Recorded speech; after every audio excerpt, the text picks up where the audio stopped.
Hi, and welcome to Lines to Sleep, where words become your pathway to relaxation and help you drift off into sweet dreams. Don't forget to like and subscribe to the channel. I'd love to know where are you watching from, and what time is it there.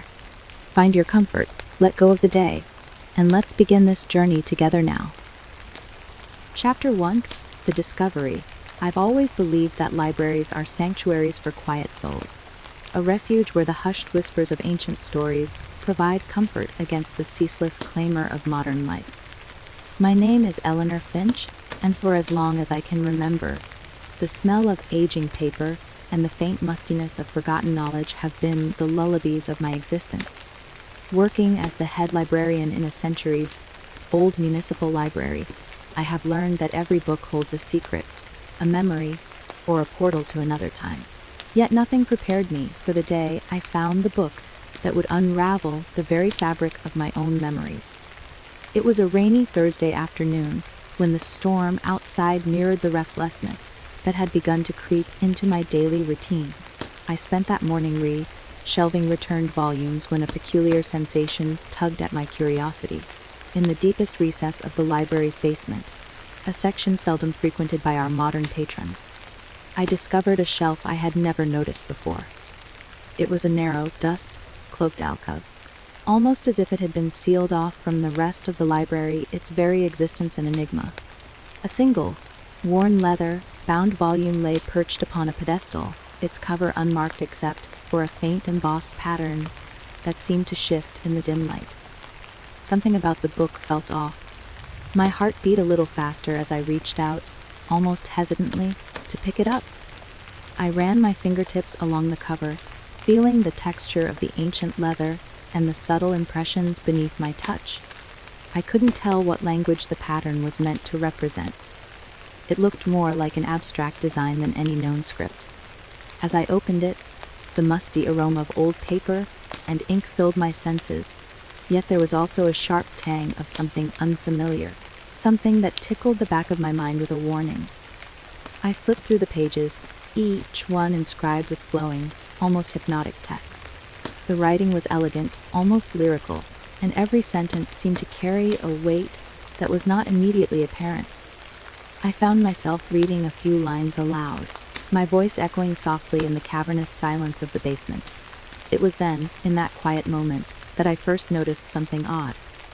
Subtle shift in the atmosphere, as though the very air had momentarily stilled.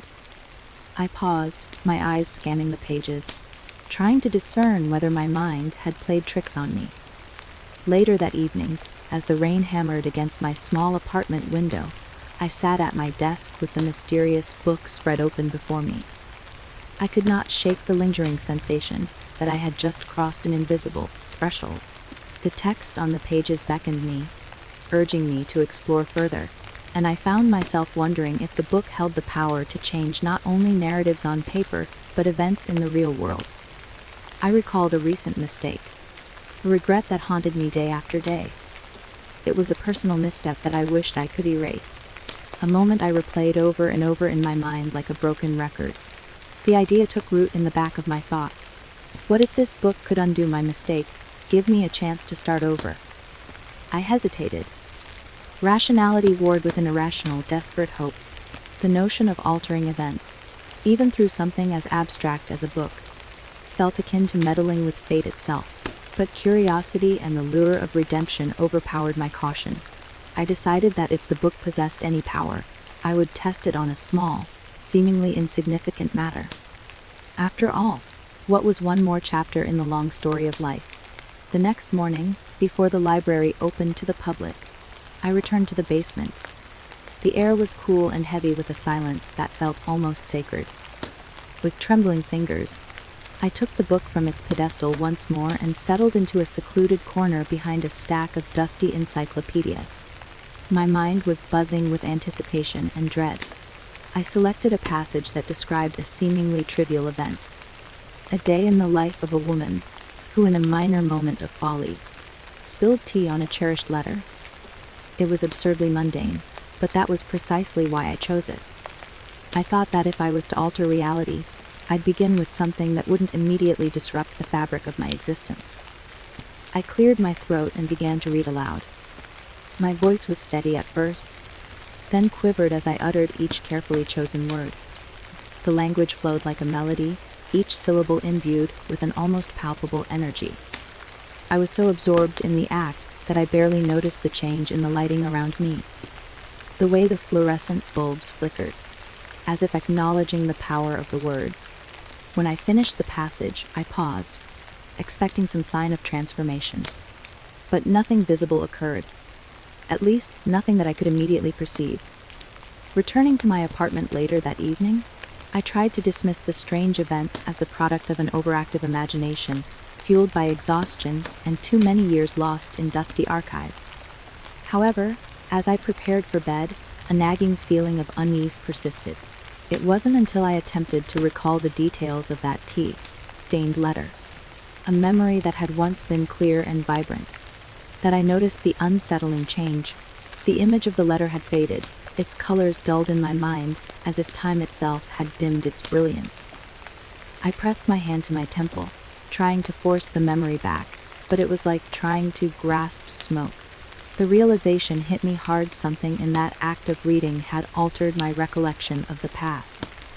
My heart pounded in my ears as I sank onto the edge of my bed, grappling with the possibility that I had tampered with time, and with my own memories, in ways I could not yet understand. In the days that followed, I found myself increasingly preoccupied with the mysterious book. Every quiet moment was consumed by its possibilities. I kept the volume hidden away in a small drawer, revisiting it in secret when the library was empty and the corridors were silent.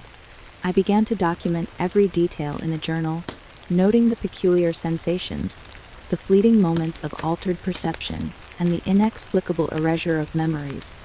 I made careful notes of which memories seemed to vanish and under what circumstances. At first, the changes were subtle. A childhood recollection of a summer day here, a favorite recipe there. But as time passed, I began to suspect that even the core of my identity was at risk.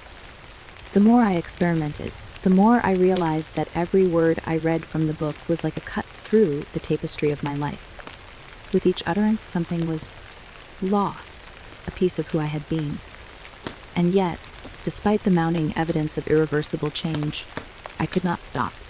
The prospect of correcting my personal mistake, of erasing the painful memory that had haunted me for so long, became an obsession that clouded my judgment.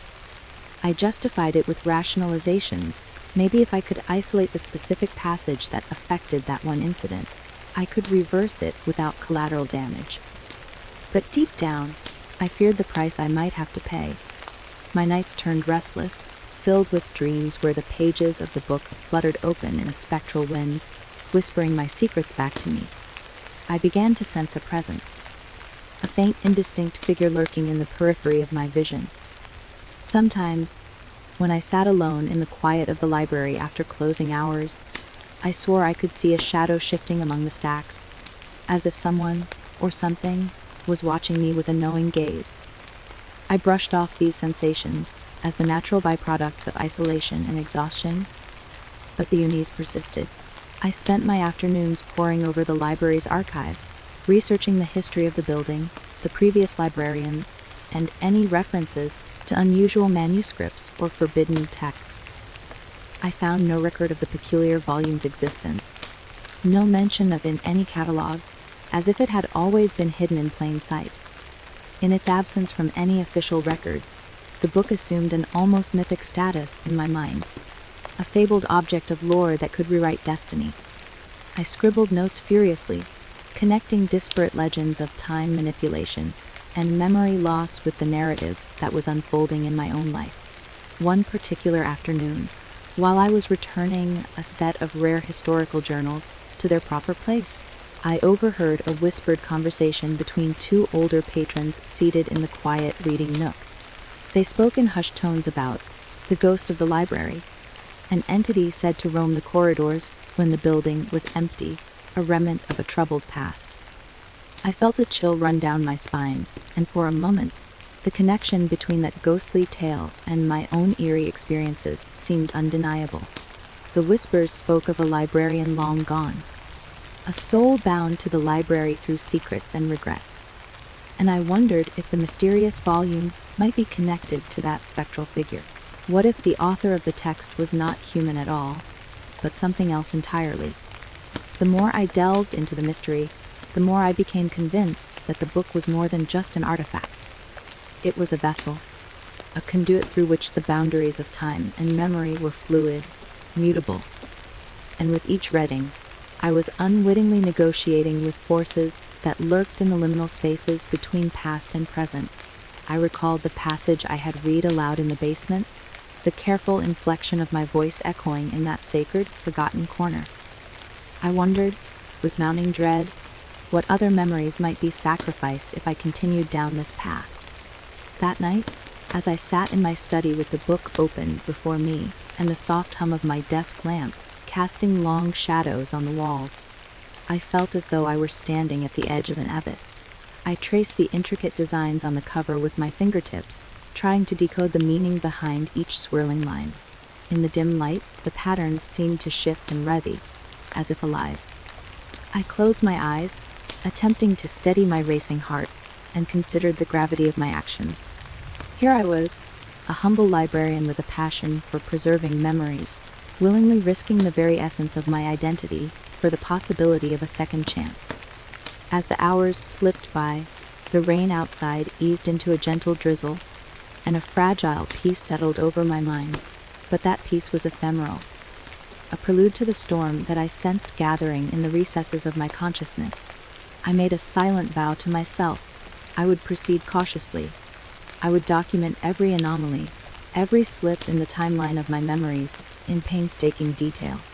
I would seek out the origins of this mysterious text, and if necessary, find a way to undo its dangerous influence before it claimed everything I held dear. Yet even as I resolved to act with caution, an undercurrent of inevitability tugged at me.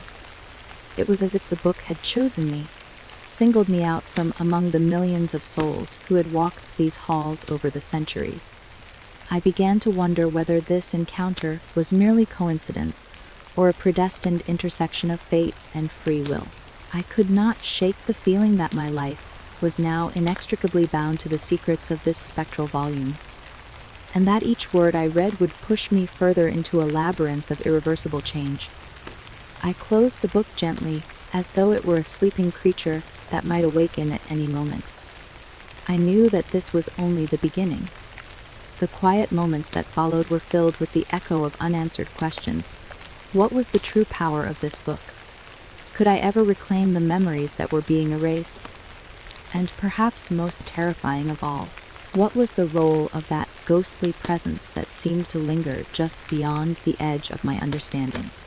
In the solitude of that night, as I sat at my desk with the rain softly tapping against the window, I realized that I was about to embark on a journey that defied the natural order. The path ahead was shrouded in uncertainty and danger, yet I felt compelled to follow it, driven by the promise of redemption and the desperate hope of reclaiming what was lost. The library, my sanctuary, had become the stage for a story that I never intended to write, a narrative where every page held the power to erase time and alter the course of my life. I took a deep breath, steeling myself for the trials to come, and whispered into the quiet room, "I must know." In that simple declaration, there was both determination and dread, a fragile resolve to face the unknown, even if it meant surrendering the very memories that defined me. Little did I know that this act of defiance would set in motion events far beyond my control, marking the first step on a journey from which there would be no easy return. As I finally shut off the lamp and allowed sleep to claim me, the book lay silently on my desk, a silent sentinel guarding secrets of time, memory, and a ghostly author whose true intentions remained hidden in the shadows. And in that darkness, as my mind struggled to settle into rest, I could not help but feel that something had irrevocably changed. The quiet sanctum of my life had been breached by forces beyond comprehension, and the cost of tampering with time was a debt that I was only beginning to understand. Chapter 2: The Unintended Consequences. The next morning dawned with a heavy mist that seemed to cling to the city's streets. as if nature itself was trying to hide secrets. I awoke with the echo of last night's revelations still reverberating in my mind, a memory that should have been vivid had it not been blurred by that cursed act of reading. The events of yesterday played over and over in my head, the quiet thrill of discovery, the inexplicable shiver when the letter's memory began to fade, and that inexplicable, lingering sense of foreboding. It was as though I had just brushed my hand against something forbidden, something that should never be disturbed. After a sleepless night filled with restless dreams of shifting pages and whispered voices, I resolved to return to the library at first light. The early morning light filtering through the tall, arched windows had always provided me solace, but today it offered no comfort, only a stark reminder that the world outside was unchanged by the surreal events that had unfolded within me. I felt an urgency to understand what was happening to me, to document every detail as if my very sanity depended on it. The library was empty when I arrived, the corridors silent except for the soft hum of the heating system and the occasional creak of old wood settling. I made my way directly to the basement, where the mysterious book had been discovered. Each step echoed like a metronome, counting down the moments until I might find some clue to the growing rift in my memory. I had resolved to review the passage I had read the day before, hoping that careful re-examination might reveal the mechanism behind the loss. But as I approached the pedestal, the book was gone. A chill ran down my spine. Had I misplaced it? No. My recollection was too precise. I distinctly remembered placing it back into the hidden alcove after my last reading. I scanned the shelves frantically, each row of ancient volumes, suddenly menacing in their silence. The alcove itself appeared undisturbed, yet there was no sign of the book. In its place, a faint shimmer in the air. A wisp of something like smoke, or maybe a lingering echo of a memory, hovered briefly before dissipating into the shadows. My heart pounded as I whispered, "Where are you?" It felt as if the book had taken on a will of its own, choosing its moments to appear and vanish as though it were guiding me through its narrative. Anxiety mingled with a peculiar sense of duty. I knew that finding the book was crucial if I were to understand and perhaps reverse the changes that had begun to infiltrate my life. I retreated to my small office, a quiet nook within the library where I maintained my personal journals and notes. There, I spread out all the documents I had gathered, records of my experiments, sketches of the strange patterns on the book's cover, and scribbled reflections on the disappearing memories. I tried to piece together a timeline to discern any pattern in the alterations of my recollections. With each entry, it became painfully clear that the more I interacted with the book, the more my past was being rewritten, even if only in my mind. I recalled with a shiver the incident with the letter. It wasn't merely that I could no longer remember the precise details, the vibrant hues of the tea, stained parchment, or the gentle crease that once signified a treasured memory, but that a deeper part of me seemed to have been erased. That memory had been a cornerstone of my identity, a fragment of who I was. Now, it was like a ghost itself, drifting in the void of my recollection, leaving behind a vacancy that no other experience could fill. Determined to find answers, I decided to search the library's vast archives for any reference to a similar phenomenon, any mention of books that could manipulate time or memory. I combed through old catalogs, faded manuscripts, and even the private collections of retired librarians. I was aware that many in the field considered such tales mere folklore, remnants of a time when magic was whispered about in hushed tones. Yet, the evidence in my own life was undeniable. I discovered a few marginal notes in an obscure ledger from the early 1900s, a diary entry that mentioned the Book of Lost Hours in cryptic terms. The entry described it as a vessel of forbidden memory, a tome that, if read aloud, could alter the course of one's fate by severing ties to the past. My pulse quickened at the thought that my book might be the very same one. An artifact so dangerous that its existence had been deliberately obscured in the annals of library records. The entry ended abruptly, as if the writer had been interrupted, leaving behind an air of mystery and an unspoken warning. That afternoon, the weight of my discovery bore down on me. I began to question every decision that had led me to this point. The desire to erase a painful mistake, the lure of a fresh start, had blinded me to the consequences of tampering with something as delicate as memory. I felt the creeping realization that every use of the book had a price, one that was now being paid in pieces of myself. I glanced around my office, as if the familiar walls might offer solace, but they seemed to recede into darkness, mirroring the gradual erosion of my own past. As I sat there, lost in thought, a subtle sound, a soft rustling, drew my attention to the far corner of the room. I turned sharply, half expecting to see a stray breeze or a loose paper fluttering on the floor. Instead, I saw a figure at the edge of my vision, a shadow that moved with an unearthly grace, as though it were gliding rather than walking. For a moment, time itself seemed to falter, and I felt the icy grip of dread. Was it my imagination, or was it truly the ghostly presence I had sensed before? The figure receded into the darkness before I could gather my courage to speak. My heart raced as I considered the implications. Could it be that the author of the cursed volume was now making his presence known? The legends of the ghost of the library took on a new, terrifying dimension in that moment. I realized that the spectral figure might not be there to offer guidance or solace, but rather to ensure that the balance between memory and oblivion remained undisturbed, a sentinel guarding the sanctity of time. With my thoughts whirling, I resolved to follow any leads that might bring me closer to understanding the book's true nature.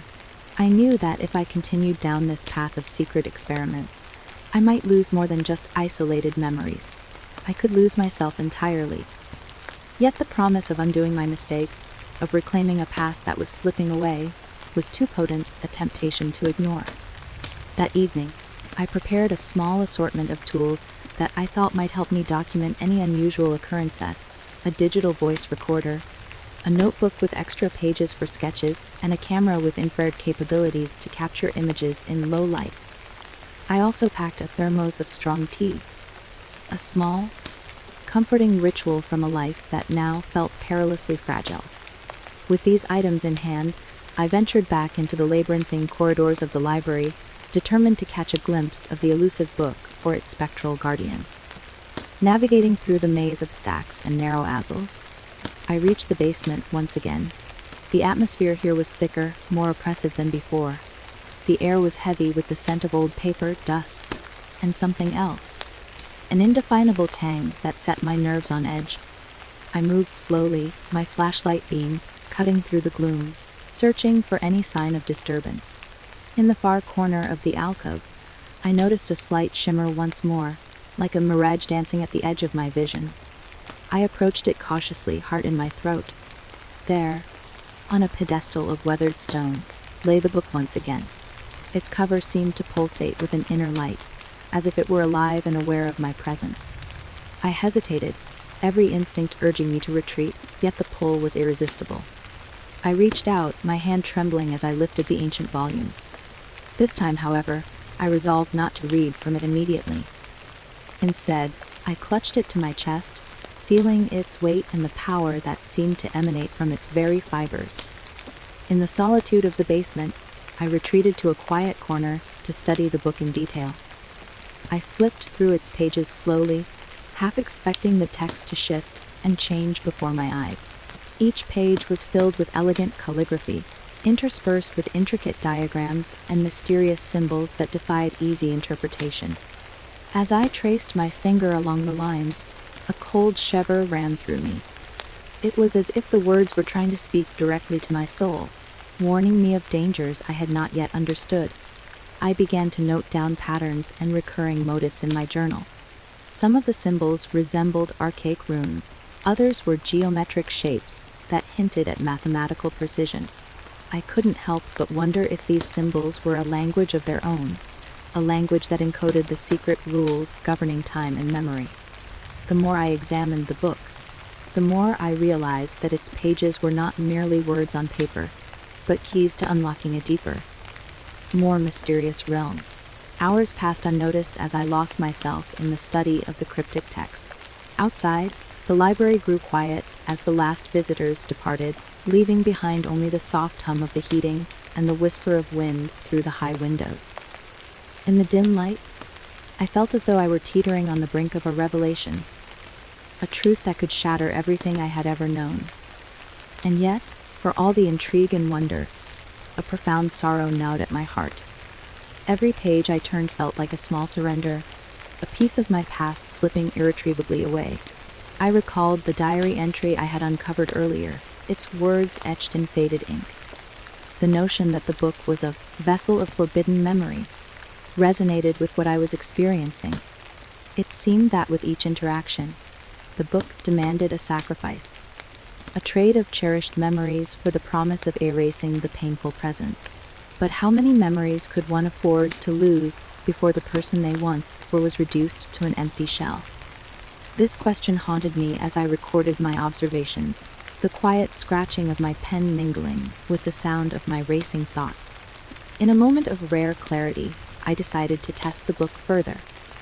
Cautiously, methodically, I selected another passage, one that described a minor event from a local legend about a lost love. The passage was innocuous enough, a simple recounting of a rendezvous beneath a willow tree on a warm summer evening. I read it aloud in a measured tone, focusing on each syllable as though they were incantations meant to summon or banish something beyond mortal ken. As I spoke the words, I felt an almost imperceptible tug at the edges of my consciousness. The air around me seemed to vibrate, and for an instant, the sound of my voice overlapped with another, soft, distant echo that I could not place. When I finished the passage, the oppressive silence that followed was deafening. I waited, straining to catch any sign of change, and then it happened. The memory of that summer evening, once so vivid and cherished, began to fade. I could no longer recall the precise laughter that had filled the air or the delicate fragrance of the blossoms near the willow. It was as though the memory had been plucked from my mind, leaving only a vague impression of warmth and longing. Panic welled up inside me. I had hoped that by choosing an insignificant event, I might avoid any deep damage. Instead, I now realized that no memory, no matter how trivial it seemed, was immune to the book's insidious power. The cost was mounting, and I could sense that something far more sinister was at work. Just as the full weight of despair began to settle over me, I heard the faintest sound, a soft murmur echoing in the corridors above. It was barely audible, as if someone were speaking in hushed tones, yet the tone was urgent and laden with sorrow. Instinctively, I clutched the book tighter, my mind racing with possibilities. Had the spectral presence finally decided to communicate? Or was it simply another artifact of my own fraying sanity? I hesitated, torn between the desire to flee and the need to confront whatever, or whoever, was calling out. Driven by a mix of trepidation and resolve, I climbed the stairs back to the main floor of the library, my recorder in hand. The corridors were dimly lit, and shadows played tricks on my eyes. I followed the sound, each step a battle between curiosity and terror. In a secluded alcove near a row of ancient geography texts, I finally caught sight of a figure, a pale, indistinct form that hovered just at the edge of the light. It was as if the figure were woven from the fabric of the night itself, its features blurred and sorrowful. I froze. My heart hammered in my chest as I stared at the apparition, trying to make out any detail. The ghostly presence did not speak, but its eyes, if they could be called that, seemed to convey a deep, atching regret. In that moment, the realization struck me like a bolt of lightning. The ghost was not simply a random specter, but the very author of the cursed text. A soul bound to the book, desperate to reclaim what it had lost, and now, somehow, reaching out for me. The intensity of that silent plea, that mingling of hope and despair, sent shivers coursing through my veins. For several long minutes, I simply stood there, paralyzed by the weight of the encounter. I felt an inexplicable kinship with the spectral figure, as if our fates were entwined in ways I could barely comprehend. And then, as silently as it had appeared, the ghost began to fade, leaving behind a lingering chill and a void that pulsed with unspoken warnings. Back in my office later that night, I sat alone with the book resting on my desk, its presence now both a source of dread and an irresistible lure. I opened my journal and began to write feverishly, trying to capture every nuance of the day's events, the disappearance and reappearance of the book, the subtle yet unmistakable signs of its power, and the fleeting encounter with the ghostly guardian of memory. Each word I penned felt like a desperate attempt to anchor myself to a reality that was rapidly dissolving before my eyes. The more I documented, the more I began to understand the cruel irony of my predicament. I had sought the power to erase a painful mistake, believing that a minor adjustment could restore balance to my life. Instead, I had unwittingly unleashed a force that devoured memories, pieces of my identity layer by layer. With every experiment, every spoken word, I was trading fragments of my past for a hope that now seemed increasingly hollow. In the quiet solitude of that late hour, as the library's ancient walls whispered secrets of centuries past, I vowed to continue my quest for understanding, even if it meant facing dangers beyond my wildest imaginings. I resolved to uncover the origins of the book, to learn the language of its symbols, and, if possible, to find a way to reverse the damage it had wrought. But deep down, a part of me trembled at the thought. What if the price of undoing my mistake was the loss of everything I had ever known, even the self I cherished? I closed the journal, the scratch of my pen the only testament to a day filled with wonder, terror, and irrevocable change. The room was silent except for the distant sound of rain against the window, each droplet a reminder that time, like water, was ceaseless and unyielding.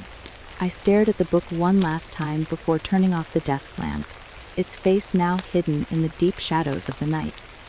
In that quiet darkness, I could almost hear the ghost's silent plea, a call that resonated through the corridors of my mind, echoing the bittersweet truth that some memories, once lost, could never be reclaimed, and as sleep finally claimed me, I braced myself for the realization that the journey ahead would demand more sacrifices than I had ever imagined. A journey not just through the labyrinth of time, but into the very depths of my own soul. Thus ended another day in the life of Eleanor Finch, librarian caught between the tangible world of ink and paper and the ephemeral realm of memories and ghosts. The book, with its eerie, insidious power, had irrevocably altered the course of my life.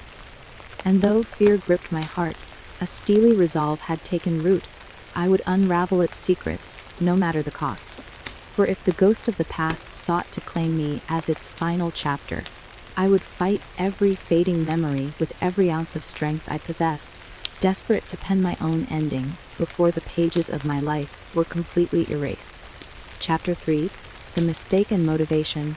The days following my unsettling experiments with the book were a tangled weave of introspection and creeping dread. As I sat at my desk in the quiet of my office, I could not help but revisit that singular mistake that had ignited this dangerous pursuit, a moment so seemingly insignificant, yet one that had cast a long shadow over my life. It was a mistake I had buried beneath layers of regret and remorse, a misstep that had festered silently until it became a constant, nagging presence in my mind. Now, armed with the mysterious book and its promise of erasure, I was compelled to face that painful memory head-on. I remember it with an almost clinical clarity. A day years ago when a careless word, a slight gesture, had shattered something precious. I had been young, brimming with the naive confidence of a librarian who thought she could mend every tear in the fabric of human connection. It was during one of those bustling afternoons when the library was alive with the murmur of readers and the rustle of pages turning. A patron, someone I had quietly admired from afar, had entrusted me with a secret, a fragile confidant that should have remained untainted. In an impulsive moment of vulnerability, I had let slip a detail that should have been locked away forever. That single revelation, like a stray drop of ink, blurred the edges of trust and transformed a personal connection into a distant, painful memory. I sat there, the soft light of my desk lamp illuminating the scattered notes and journals that chronicled my descent into this mystery. The weight of that mistake was palpable, a relentless reminder that even the smallest errors could unravel the delicate tapestry of one's life. It was then that the allure of the book's power became irresistible. If I could use its mysterious incantations to erase that one misstep, perhaps I could restore a measure of control over my life. The idea was both seductive and terrifying. To tamper with the past, to excise a memory that haunted me, seemed like the ultimate act of self-redemption. Yet I knew deep down that the cost might be far greater than I could ever imagine. For days, I pored over my recollections of that fateful incident, dissecting every word, every gesture, trying to isolate the moment when my error had taken root. I began to understand that the mistake was not just a lapse in judgment, but a profound rupture in my inner narrative. In my mind's eye, I saw the scene unfold like a film. The hushed whispers of apologies that came too late, the forlorn gaze of the person I had inadvertently hurt, and the weight of regret that pressed upon me like an iron shackle. It was a memory imbued with the bitter tang of remorse, a memory I wished I could unwrite. Yet, in the quiet solitude of my study, I questioned whether erasing that mistake would truly heal me. Would a life freed from one regret be any less burdened by the cumulative scars of choices made? The thought sent a shiver down my spine. I had always believed that our missteps defined us, that they were the very fabric of our growth. But the seductive promise of a clean slate was difficult to resist, a chance to reclaim an innocence that seemed forever lost. One night, as I sat by the window watching the city's lights blur into a watercolor of reflections on the rain-soaked pavement, I resolved that I could no longer let that painful memory dictate my future.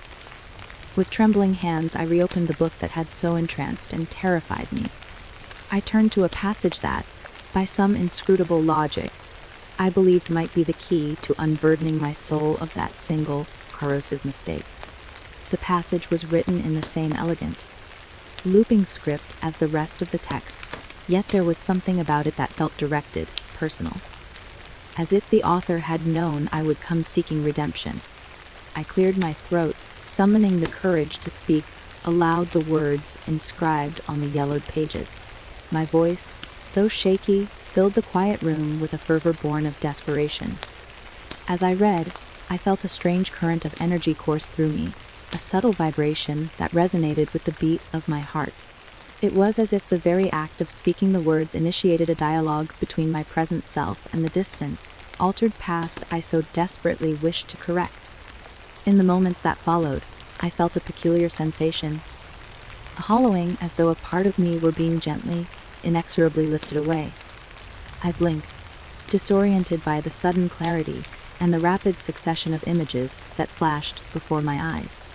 I saw that fateful day in the library with startling intensity, the anxious flicker in my eyes as I hesitated before divulging the secret, the unintended betrayal in my tone, and the quiet heartbreak of the person on the receiving end. The images were both a balm and a torment. Each detail etched into my memory, yet now already beginning to fade, as though the past itself was being rewritten in real time. The experience left me breathless.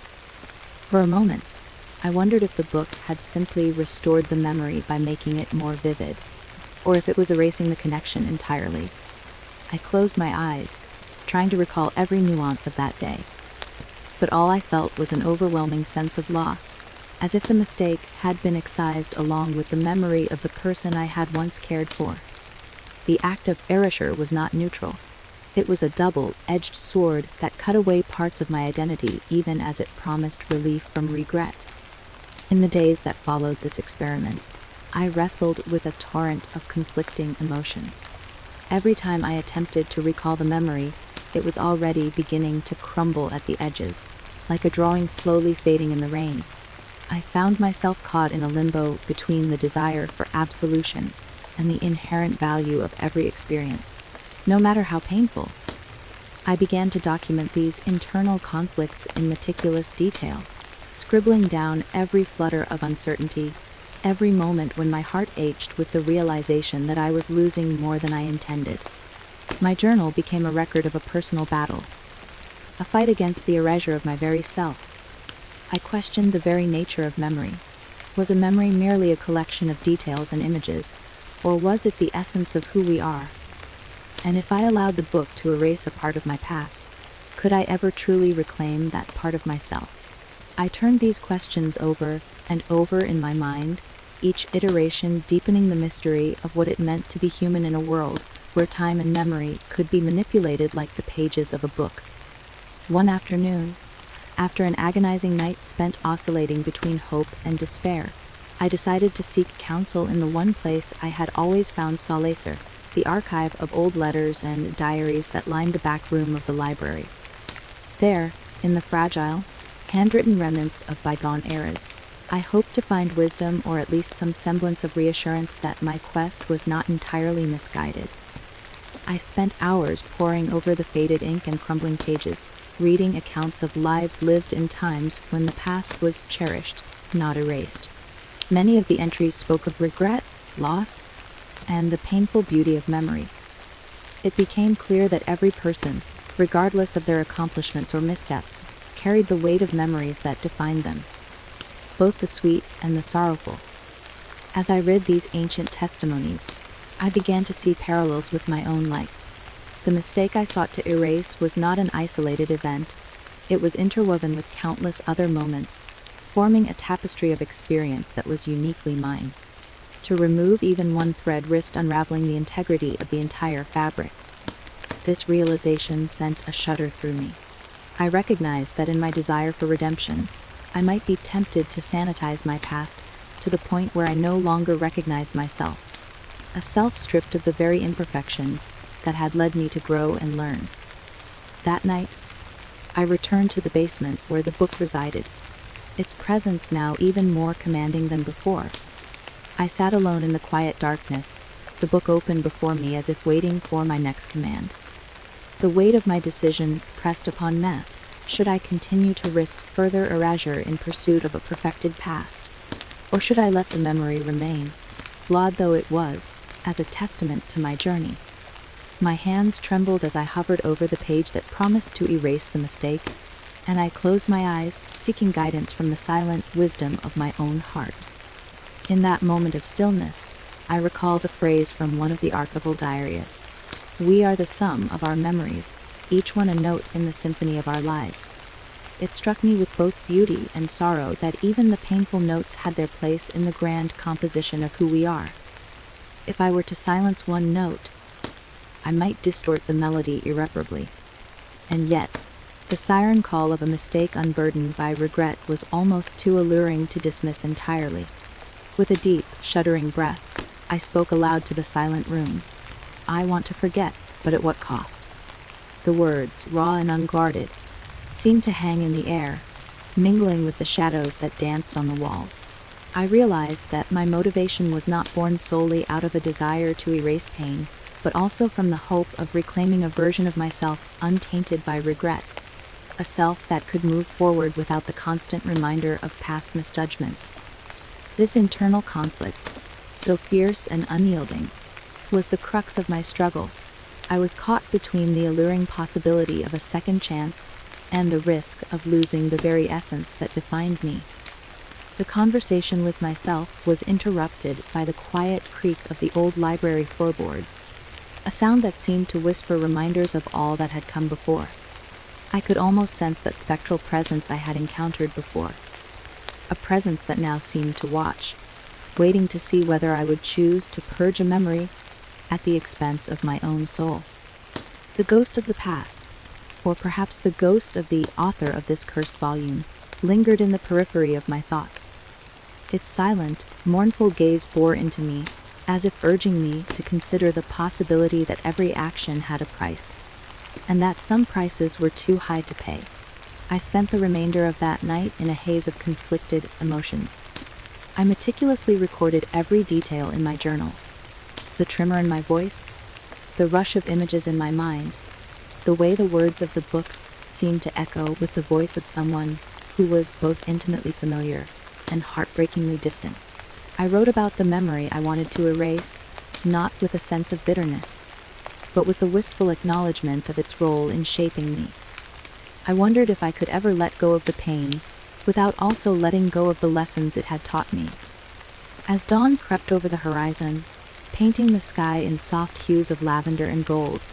I felt an unexpected calm settle over me, a fragile acceptance that some parts of my past were not meant to be altered. The resolve that had driven me to seek out the book's power was now tempered by a sobering realization. To truly move forward, I might need to embrace the imperfections of my memory, to let the painful notes remain as integral parts of the symphony that was my life. Yet, even with this newfound clarity, a part of me remained ensnared by the tantalizing possibility of undoing that singular mistake. I wondered with a bittersweet longing if it was possible to isolate and expunge only the pain, leaving behind the wisdom and strength that emerged from the struggle. In the quiet moments after my midnight deliberations, I found myself revisiting the pages of the book, scanning for any hint of a passage that might offer a more nuanced solution, one that would allow for healing without complete erasure. My search was both methodical and desperate. I examined every line of calligraphy, every carefully drawn symbol, looking for subtle variations that might indicate a different kind of incantation. A ritual not of obliteration, but of transformation. Hours passed, and the quiet murmur of the library was punctuated only by the sound of my pen scratching across paper. I felt the dual pull of hope and dread, the realization that any further use of the book might deepen the chasm within me, yet the possibility of redemption shimmered like a distant beacon. At last, in a moment of hushed epiphany, I discovered a passage that spoke not of erasure, but of transmutation. The text described how memories, when spoken with the right intention, might be altered, softened or reshaped, rather than completely obliterated. It was a promise of change that was not absolute, a fragile compromise between the agony of regret and the promise of renewal. The words resonated within me, stirring a complex mixture of relief and trepidation. Could it be that the book offered not a binary choice between remembrance and oblivion, but a delicate scale upon which one could weigh and adjust the burdens of the past? The idea was intoxicating. If I could harness this subtle power, if I could reshape the memory without erasing its essential truth, then perhaps I could finally find peace. I read and reread the passage, letting the cadence of the words wash over me. In that quiet, sacred moment, I made a choice, a decision to attempt this gentler form of alteration, one that promised not to strip away the soul of my experiences, but to allow me to reclaim a sense of wholeness. I knew the path ahead was fraught with uncertainty, and that any misstep might cost me dearly, yet I felt a surge of determination. I would not let fear dictate my destiny, nor would I allow the ghostly hand of fate to steal the entirety of my past. In the following days, I dedicated myself to a careful, measured application of the new incantation. Each attempt was a delicate balancing act. I would read the passage aloud in the quiet solitude of my basement sanctuary, then retreat into the silence of my study to observe the subtle changes within me. The process was agonizingly slow, a painstaking dance between hope and loss, but gradually I began to sense a shift. The sting of regret softened to a more manageable ash. The raw, jagged edges of the memory dulled, and in their place, a gentle warmth emerged, a reminder that while the past could wound, it could also nurture growth. Throughout this process, I documented every nuance in my journal. I wrote about the fleeting moments of clarity, the echoes of the ghostly presence that seemed to murmur words of caution from the shadows, and the bittersweet transformation of my own recollection. It was as if the book, the spectral author, and I were engaged in a silent negotiation, a fragile dialogue about the nature of memory, loss, and the possibility of forgiveness. I began to see that the mistake was not solely a curse to be banished, but a part of me that needed understanding and compassion. In the quiet intervals between my experiments, I found solace in the library's timeless embrace. I wandered the endless corridors, running my fingers along the spines of books that held centuries of wisdom and sorrow. With each step, I reminded myself that life was an intricate mosaic of experiences, each one, no matter how painful, a necessary piece of the whole. The ghostly presence, too, seemed less a malevolent force and more a guardian of that mosaic, ensuring that the past remained an inseparable part of who we are. Now, as I sit before the open page of the mysterious volume, I realize that my motivation has evolved. What began as a desperate attempt to undo a single mistake has transformed into a quest for understanding, a journey toward reconciling with every facet of my history. I no longer seek to erase my errors entirely, for they have shaped me in ways that cannot be undone. Instead, I strive to temper their impact, to learn from the scars while preserving the integrity of my being. In this moment of quiet resolve, I feel the subtle pulse of the book's power beneath my fingertips, a reminder of both its promise and its peril. The air around me shimmers with possibilities, and I whisper to the silence, I choose to remember, but I choose to heal. The words, soft yet resolute, seem to reverberate through the empty corridors of the library and into the depths of my soul. Thus, I stand at the crossroads of my past and future, a librarian no longer defined solely by her mistakes, but by the strength to transform them into wisdom. With the weight of regret lightened, if only slightly, I find a new motivation in the promise of redemption. A promise not of erasure, but of evolution. The ghost of the author watches silently, its eyes, if they can be called that, filled with a sorrowful understanding that the journey of healing is as old as time itself. As I close the book for the night and return to the solitude of my study, I know that the road ahead will remain uncertain, fraught with peril and the constant temptation to meddle further with the fragile tapestry of my memories. Yet I also know that I have taken a crucial step toward embracing my past in all its imperfect beauty. Every memory, joyful and painful alike, is a verse in the story of who I am, and while the temptation to rewrite or erase may always lurk in the shadows, I have chosen to honor the totality of my experience. In the quiet of that long, introspective night, as the first light of dawn crept over the horizon, I realized that healing is not about obliterating pain, but about learning to live with it, to transform it into something that fuels growth rather than diminishes identity. My mistake, once a heavy burden, had begun to reveal its hidden value, a reminder that even the darkest moments can illuminate a path toward a more compassionate understanding of oneself. And so, as the new day broke, I prepared to face the future with a heart both heavy and hopeful. I knew that the book still held mysteries beyond my understanding, and that the ghostly author still had plans that intertwined with my destiny. But now, armed with a deeper comprehension of my own inner landscape, I stepped forward with the quiet determination of someone who had embraced every fragment of their past, ready to write the next chapter of a life that was, above all, authentically and irrevocably my own. Chapter 4, First Undoing. I had long anticipated this moment, the moment when I would finally put the book's uncanny promise to the test. Every sleepless night, every furtive page turned in that dusty alcove of the library, and every tremor of regret had led inexorably to this juncture. It was time to use the mysterious volume's power to undo the mistake that had haunted me for so many years. And yet, as I prepared myself for this act of defiant reclamation, an undercurrent of dread pulsed in my veins. I knew that tampering with fate was never without consequences, and that each word spoken might exact a toll far greater than I could fathom. I returned to the library in the late afternoon, when the world outside seemed to settle into a slow, melancholic twilight. The corridors, lined with ancient tomes and memories of countless lives, exuded a hushed gravity. With each step I took toward the basement, where the book awaited on its weathered pedestal, I felt the weight of innumerable possibilities press against my chest. The air in the hidden alcove was cool and heavy, charged with the electricity of impending change. There it was, the book, its leather cover softened by the passage of time, resting as though it were a sleeping beast. The faint embossed pattern on its surface seemed to shimmer in the dim light, beckoning me to come closer. I hesitated only a moment, then reached out with trembling fingers. The contact sent a shiver coursing through me, as if the book recognized my resolve and acknowledged the gravity of the act I was about to commit.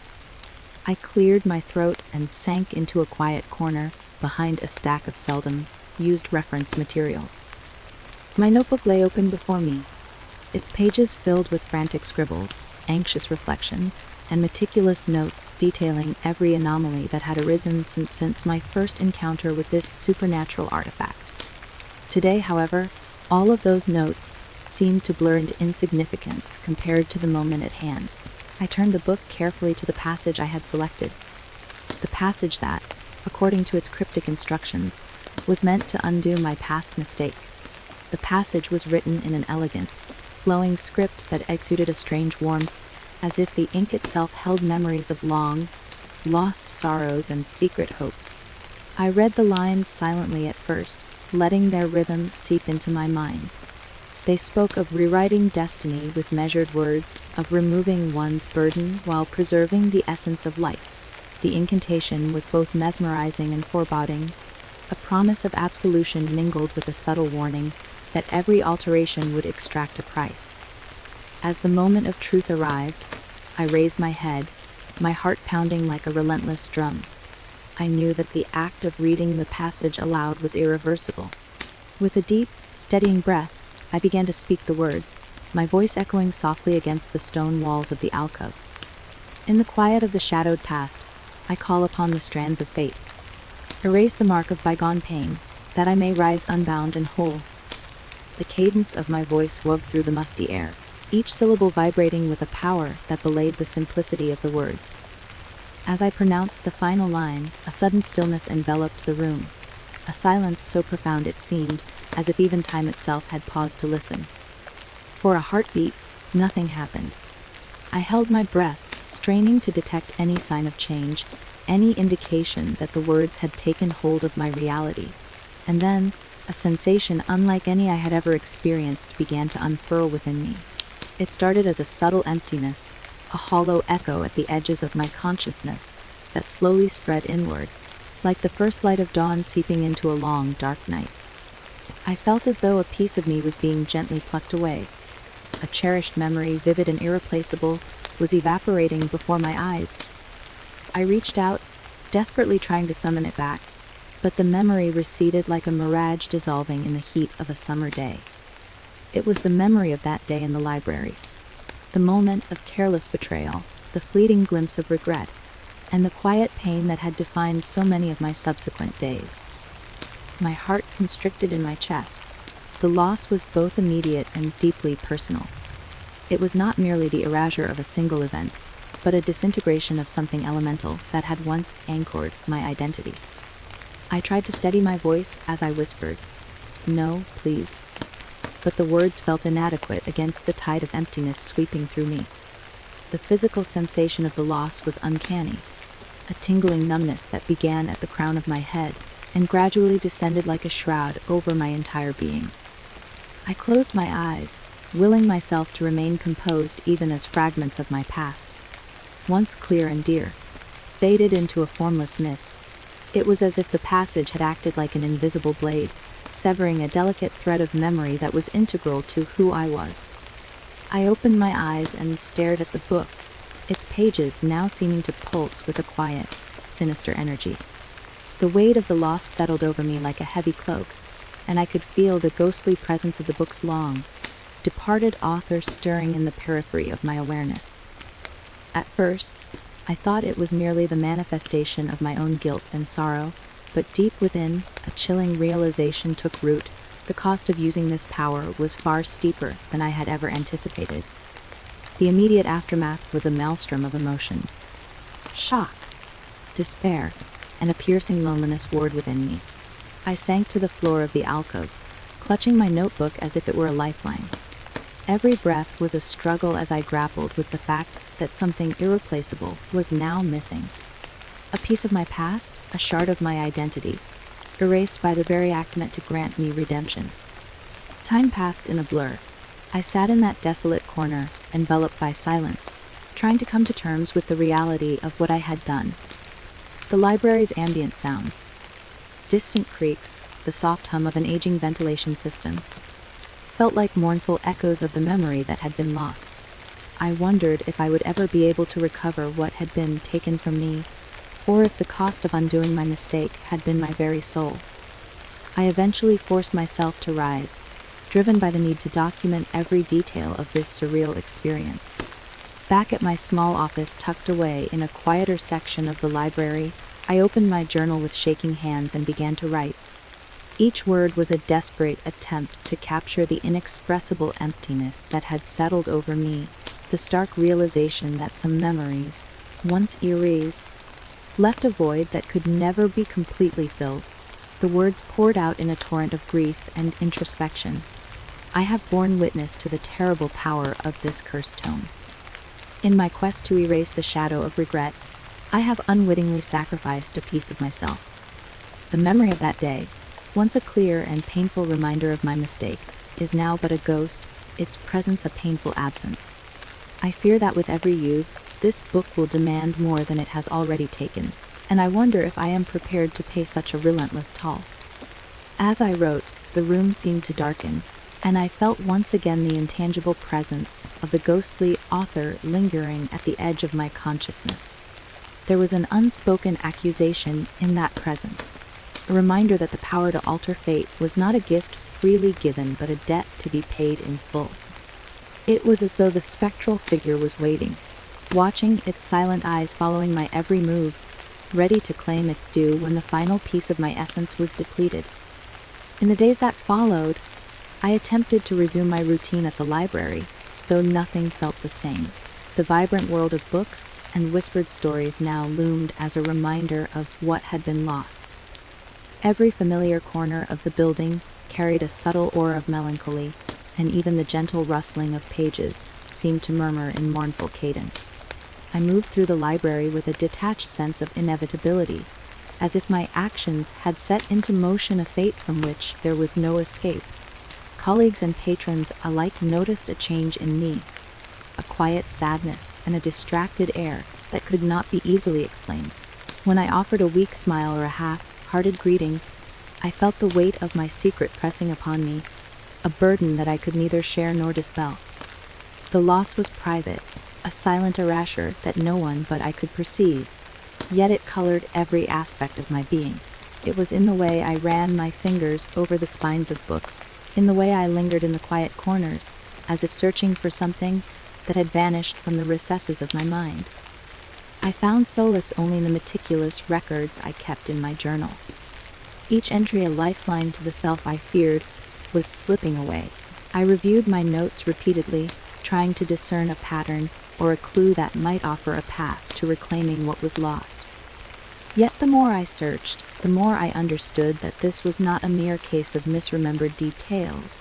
It was a fundamental transformation. The passage I had read had altered the very fabric of my personal history, and nothing could restore it to its original form. In the quiet hours of one long night, as I sat alone in the dim glow of my desk lamp, I contemplated the nature of memory and identity. I wondered if the loss could be mitigated, if perhaps I could learn to live with the void that now occupied a part of my soul. But each time I reached out for the missing fragments, I felt only an aching emptiness, a constant reminder that some sacrifices were irrevocable. Yet amid the sorrow, a curious ember of resolve began to kindle. I realized that while the cost of undoing my mistake had been steep, it had also forced me to confront the deeper truth of who I was. The process was not merely about erasing regret. It was about understanding that every memory, every misstep, was an integral note in the symphony of my life. To move forward, I had to accept that some parts of the past, no matter how painful, were inextricable from my identity. The ghostly presence of the book's author loomed as a stark reminder of that balance, an ever-present sentinel ensuring that the scales of fate remained in delicate equilibrium.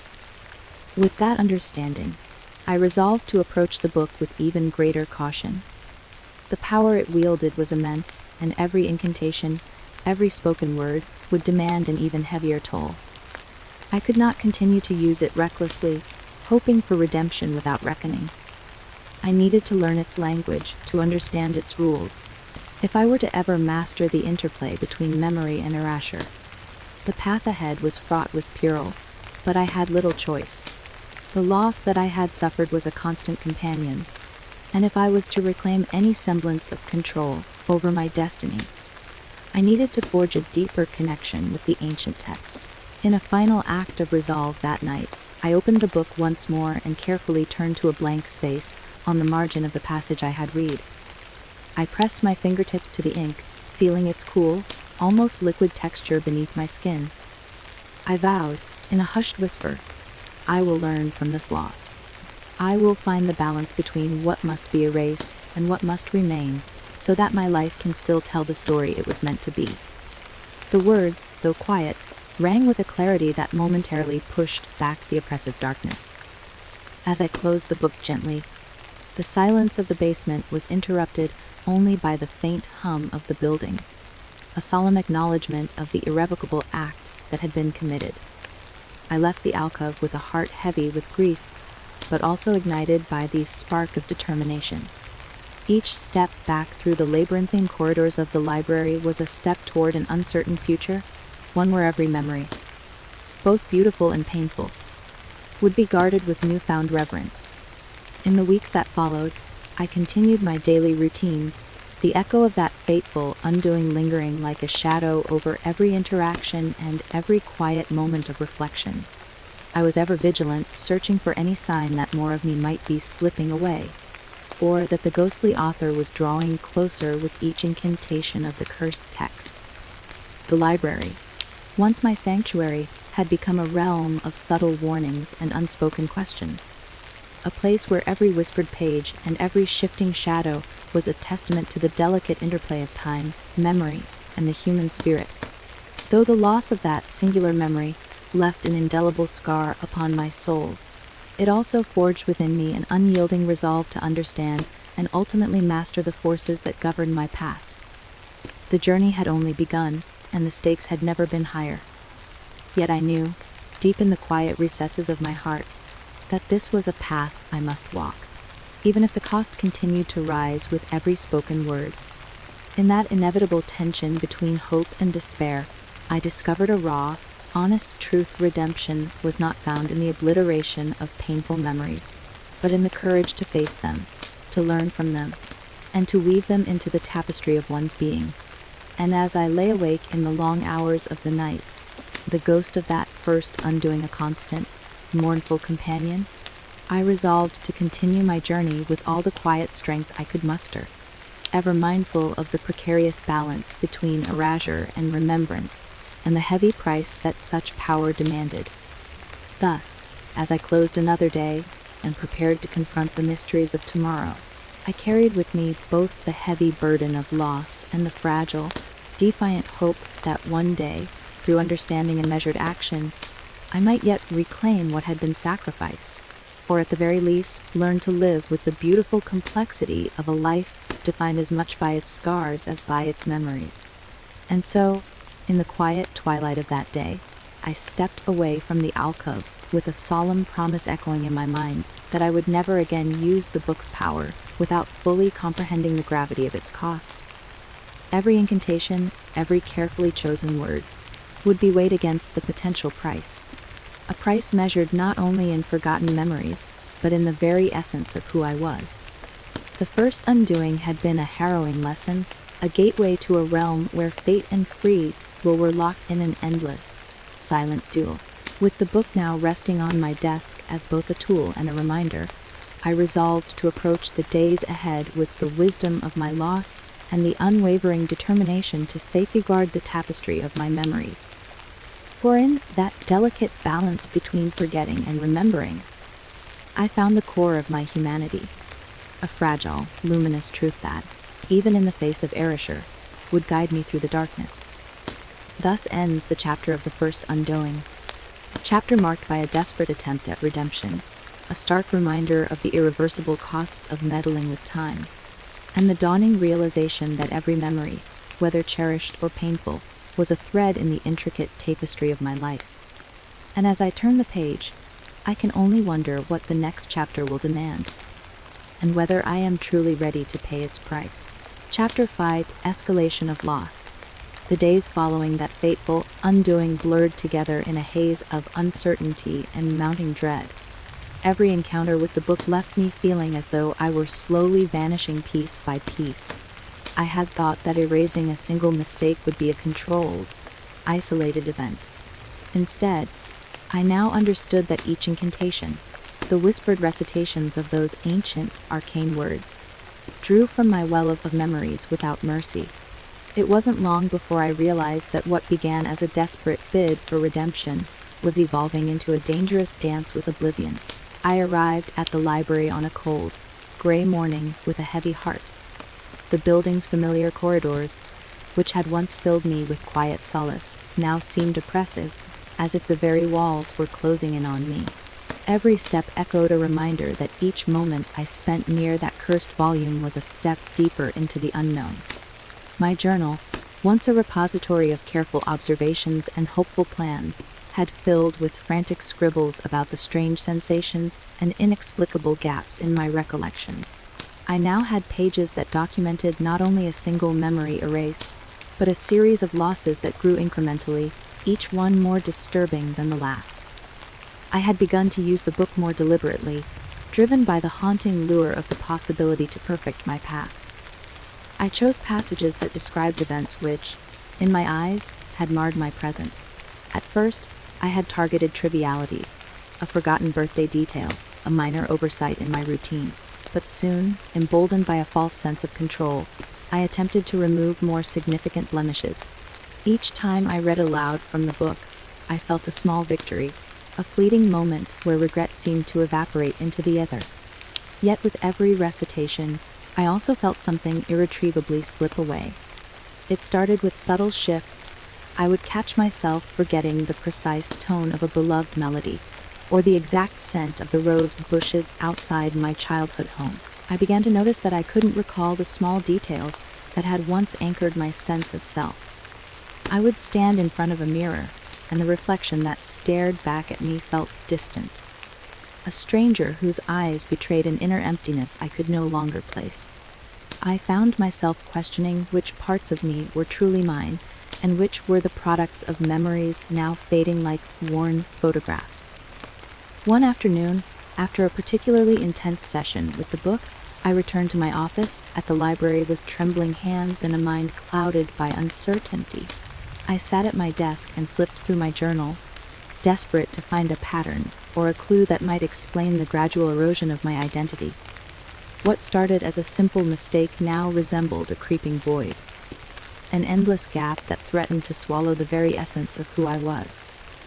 I read my entries again, each one filled with a growing list of lost details, names of old friends that no longer echoed in my thoughts, the vibrancy of long, cherished scenes reduced to pallid sketches, and emotions that once burned with intensity, now flickering weakly in the recesses of my mind. As the losses accumulated, so did the cracks in my personality. I began to notice changes in how I related to the world around me. In meetings with my colleagues, I found my responses measured and detached. The vibrant spark that had once lit up my interactions was dimmed, replaced by a sort of quiet resignation. The patrons of the library, those who used to exchange gentle smiles and knowing glances with me, began to regard me with an air of sympathy, as if sensing that something fundamental had shifted. I couldn't bring myself to explain the phenomenon. How could I tell them that I was paying for every wrong I had attempted to correct with a toll that no one else could see? One particular evening stands out in the relentless sequence of days. I had secluded myself in the library's rarely used reading room, the one lined with towering shelves and lit only by the fading light of dusk. The isolation was both a refuge and a prison.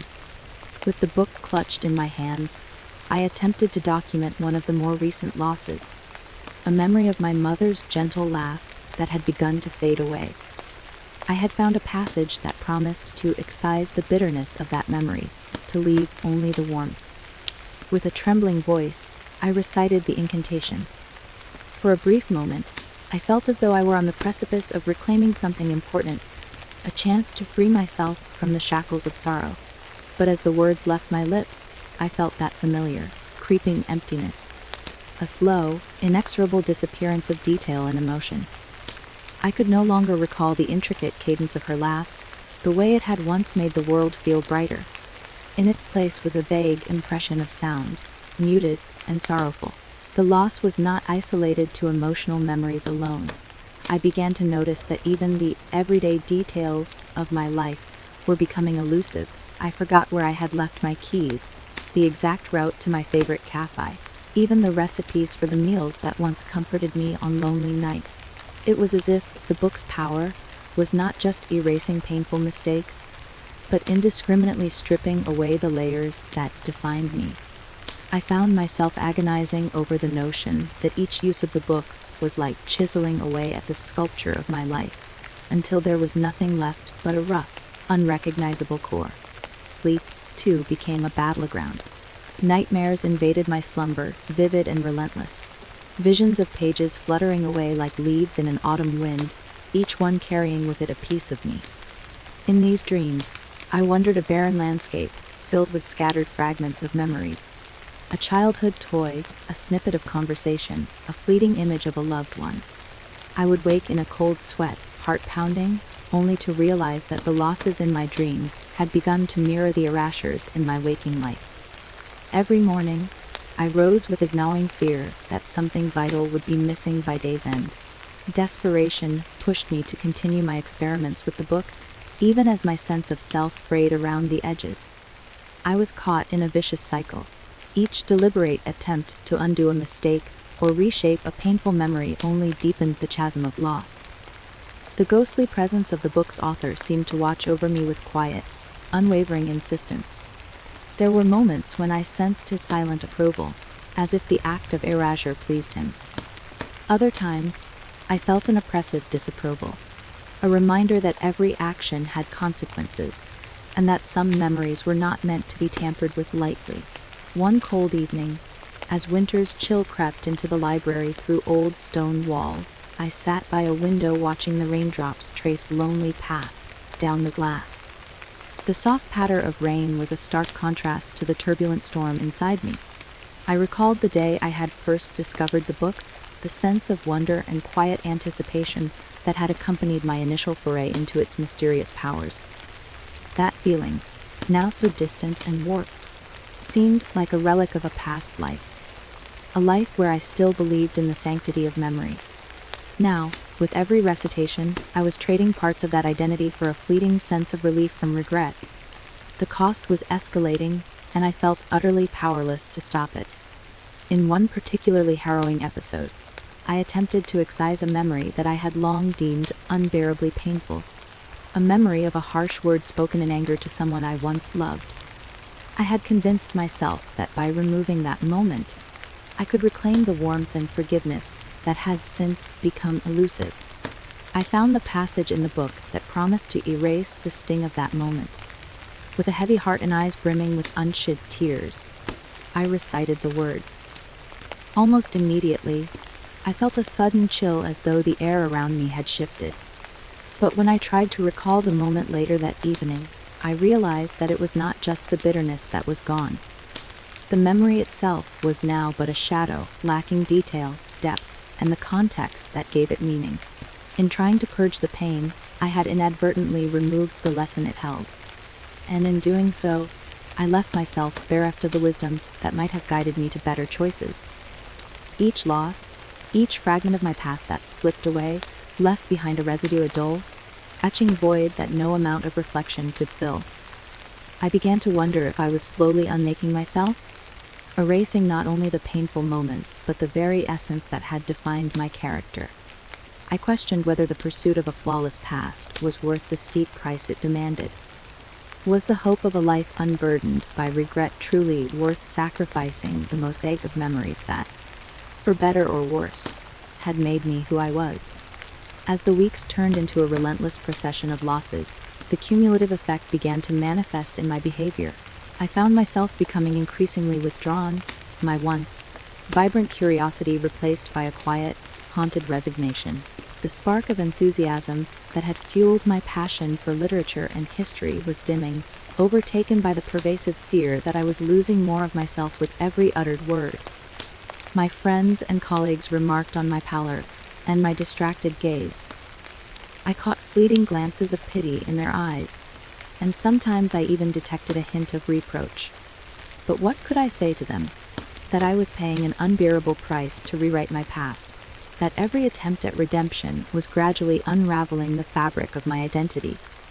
In an effort to stem the tide of loss, I began to isolate myself from those who once provided comfort and reassurance. I retreated further into the labyrinth of the library's stacks, seeking refuge in the musty aroma of old paper and the cold, indifferent companionship of ancient books.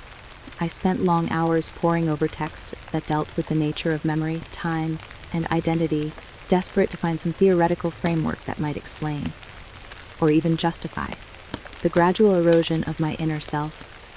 I scoured obscure manuscripts and esoteric treatises, hoping that somewhere in the forgotten lore there lay a clue as to how I might balance the scales between pain and preservation. Yet the more I read, the more I realized that there were no easy answers. Only the harsh truth that every act of tampering with fate came at a cost, and that cost was inexorably measured in the currency of memory. One bleak afternoon, as I sat at my desk surrounded by stacks of dusty volumes and my ever-growing journal of losses, I reached a moment of quiet, desperate clarity. I understood that I had become entangled in a web of my own making, a web spun from the desperate hope of erasing the painful and the imperfect. And yet, in that same moment, I realized that the very imperfections I sought to eliminate were the ones that made me human. They were the chapters of my life that, while painful, also taught me resilience, empathy, and the capacity for change. But even as I clung to that realization, the undeniable fact remained: I was slipping away. My once crisp recollections were fading into vagueness. The contours of my past were blurring into an indistinct haze.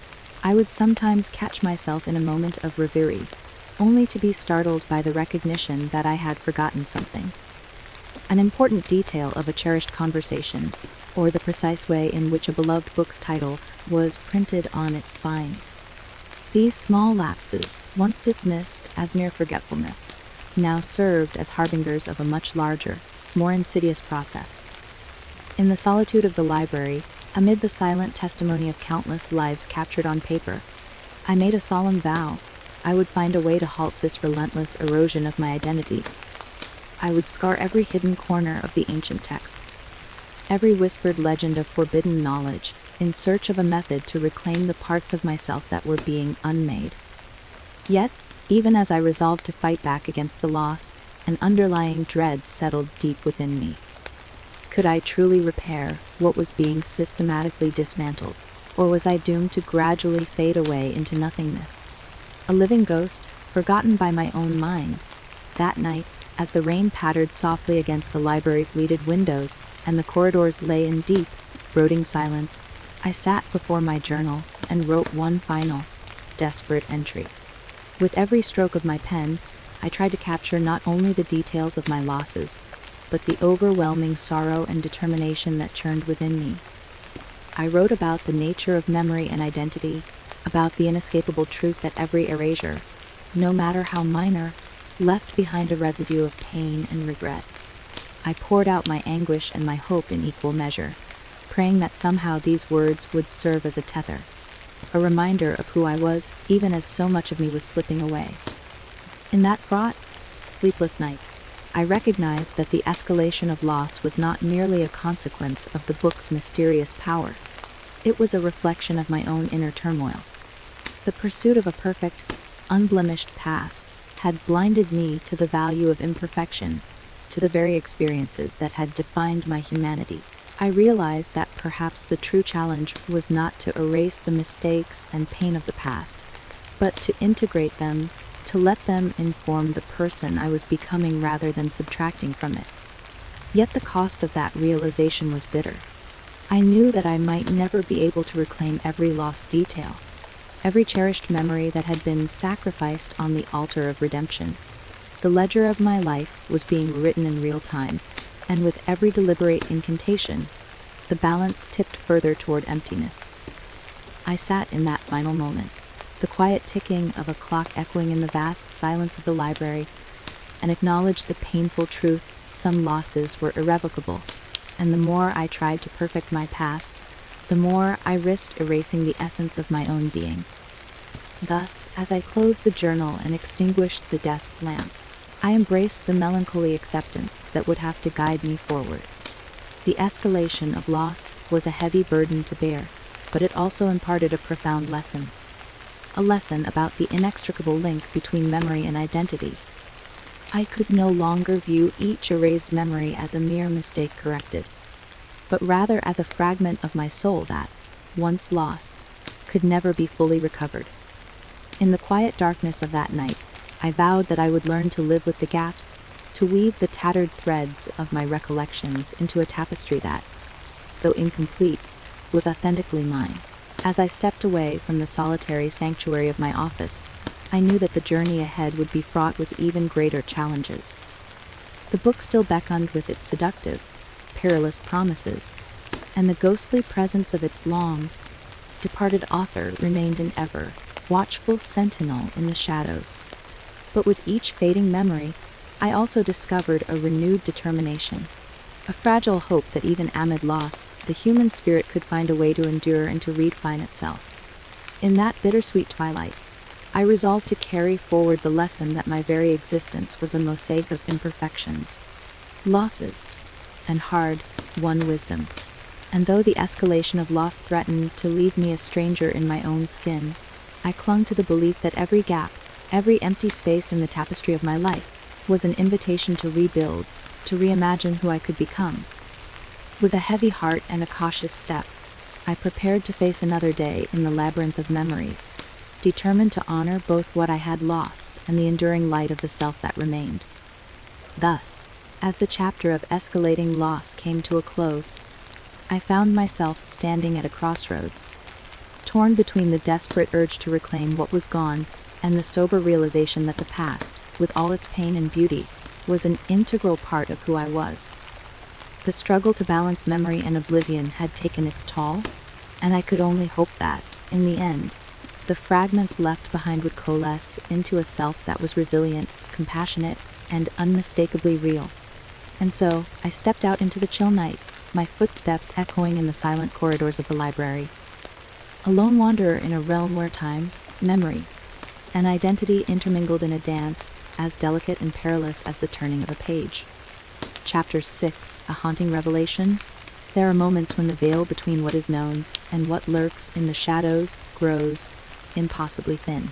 In the weeks following the irreversible losses and the steady erosion of my memories, the library, the sanctuary I once knew so well, began to betray signs of a presence that defied explanation. It started subtly, as a whisper on the edge of my hearing, a flicker in my peripheral vision that made me wonder if I was merely tired or if something else was watching. But as days slipped into nights, the signs grew too deliberate to be dismissed as imagination or fatigue. It was time to face what I had long suspected. The ghost of the book's author was beginning to reveal himself. I arrived at the library on a damp morning with a chill that penetrated my bones. The overcast sky and the soft patter of rain against the windows set a somber tone that was all too fitting for the day's revelations.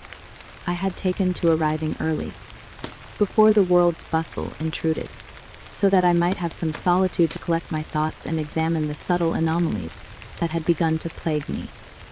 As I walked through the entrance, the familiar scent of aged paper and polished wood mingled with a hint of something acrid and indefinable.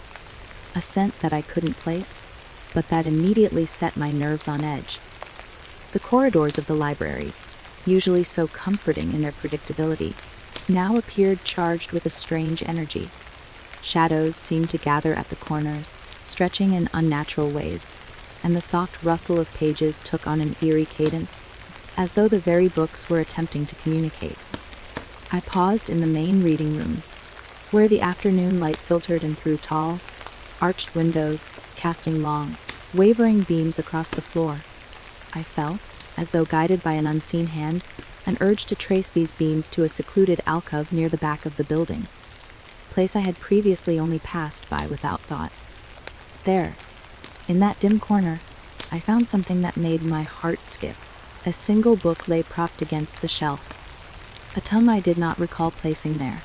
Its binding was a rich, dark leather, similar to the cursed volume that had altered my fate.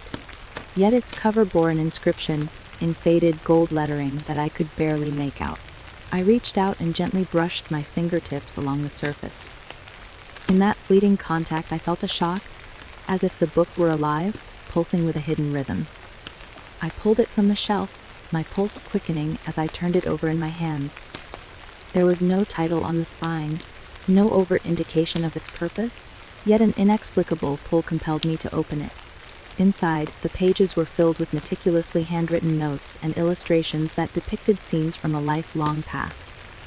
Memories not my own, yet rendered in exquisite detail.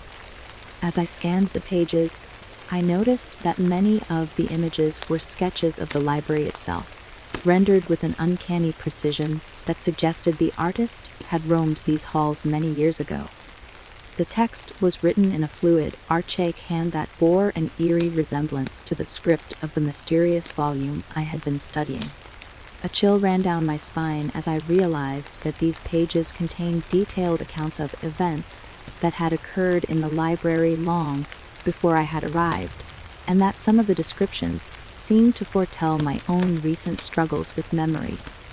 I could not shake the feeling that this book was meant for me, a message left behind by the spectral author. In one passage, written with a mixture of despair and admonition, the writer described an encounter with a guardian of forgotten souls who drifted silently between the stacks, seeking to reclaim what was taken by mortal hands. The description was disturbingly familiar. I remembered the flicker of movement I had seen in the dim light of the reading room the night before, a vague outline that melted into the shadows before I could discern its shape, and I recalled that inexplicable sensation of being observed, as though unseen eyes tracked my every step among the dusty shelves. Later that same afternoon, after I had carefully shelved the mysterious book, I began to notice even more unsettling signs of the ghost's presence. In the corridors near the archives, the air grew inexplicably cold, a biting chill that contrasted sharply with the warm glow of the overhead lamps. As I passed a row of ancient journals, I felt a sudden gust of wind that seemed to rustle the pages in a deliberate, almost conversational manner. I paused, listening intently, and in the whisper of turning pages I swore I heard my own name, Eleanor. It was as if the library itself had become a vessel for the voice of the unseen, calling out in a language of longing and regret. That evening, back in my modest apartment above the city, I attempted to process the day's revelations by reviewing my journal. My scribbled notes, filled with observations of subtle shifts and inexplicable occurrences, now painted a vivid picture of a presence that was both mournful and insistent. In a state of anxious fascination, I lit a single candle and sat at my desk, determined to document every detail. I had begun to notice that even in the quiet solitude of my home, I was not alone. Doors that I was certain I had locked in the evening would be slightly ajar in the morning. Objects, small, insignificant trinkets and photographs, would be misplaced or turned over, as if someone had rifled through my most private memories. It was an intrusion that was at once silent and deeply personal. One night, as the clock ticked past midnight, I awoke to a soft, melodic humming, a sound that filled the empty room with a melancholy tune. I lay still in bed, my senses straining to catch the source of the haunting melody. The humming seemed to echo from the darkened corners of my room, weaving itself into the fabric of the silence. Gathering my courage, I rose and moved toward the window. Outside, the rain had subsided to a gentle drizzle, and the city's neon lights cast fractured reflections on the wet pavement. Yet there, in the blurred shapes of the urban night, I saw a figure, a pale, indistinct form drifting along the side of the building. I blinked, and it vanished, leaving only the lingering echo of its presence. The next morning, I resolved to confront the mystery head-on. I returned to the library with a sense of purpose tempered by trepidation. I needed answers, and I believed that the clues lay hidden in both the newly discovered book and the spectral manifestations that haunted these halls. Armed with a small recorder, my trusted notebook, and a flashlight, I made my way to the area where I had seen the mysterious figure. I set up my equipment in a quiet corner of the archive room, positioning the recorder to capture any anomalies in sound or voice. I sat silently, my eyes scanning the dim recesses of the room for any movement that might betray the ghost presence. Time stretched on, and for long, agonizing minutes, nothing out of the ordinary occurred, until a soft murmur, almost inaudible at first, began to resonate from the darkness. I leaned forward, straining to decipher the words, and realized that it was a low, sorrowful whisper, repeating something like, "Remember, remember." The sound was ethereal, as though carried on the wind itself. I clutched the recorder tighter and allowed the whisper to continue, feeling as though the ghost was pleading with me to recall something long forgotten. Compelled by both fear and a desperate need to understand, I spoke aloud into the silence. "Who are you? What do you want from me?" The question hung in the air, fragile and uncertain. For a long moment, the room responded only with silence, the only sound being the soft hum of the ancient building settling into its quiet rhythm.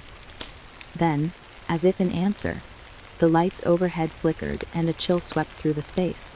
The murmur grew louder, forming words that seemed to echo from the very walls. "The past is not lost, it is waiting. But beware, for every memory surrendered, another piece is claimed." The words sent shivers down my spine. I recorded the moment, my hands trembling as I scribbled down the message in my journal.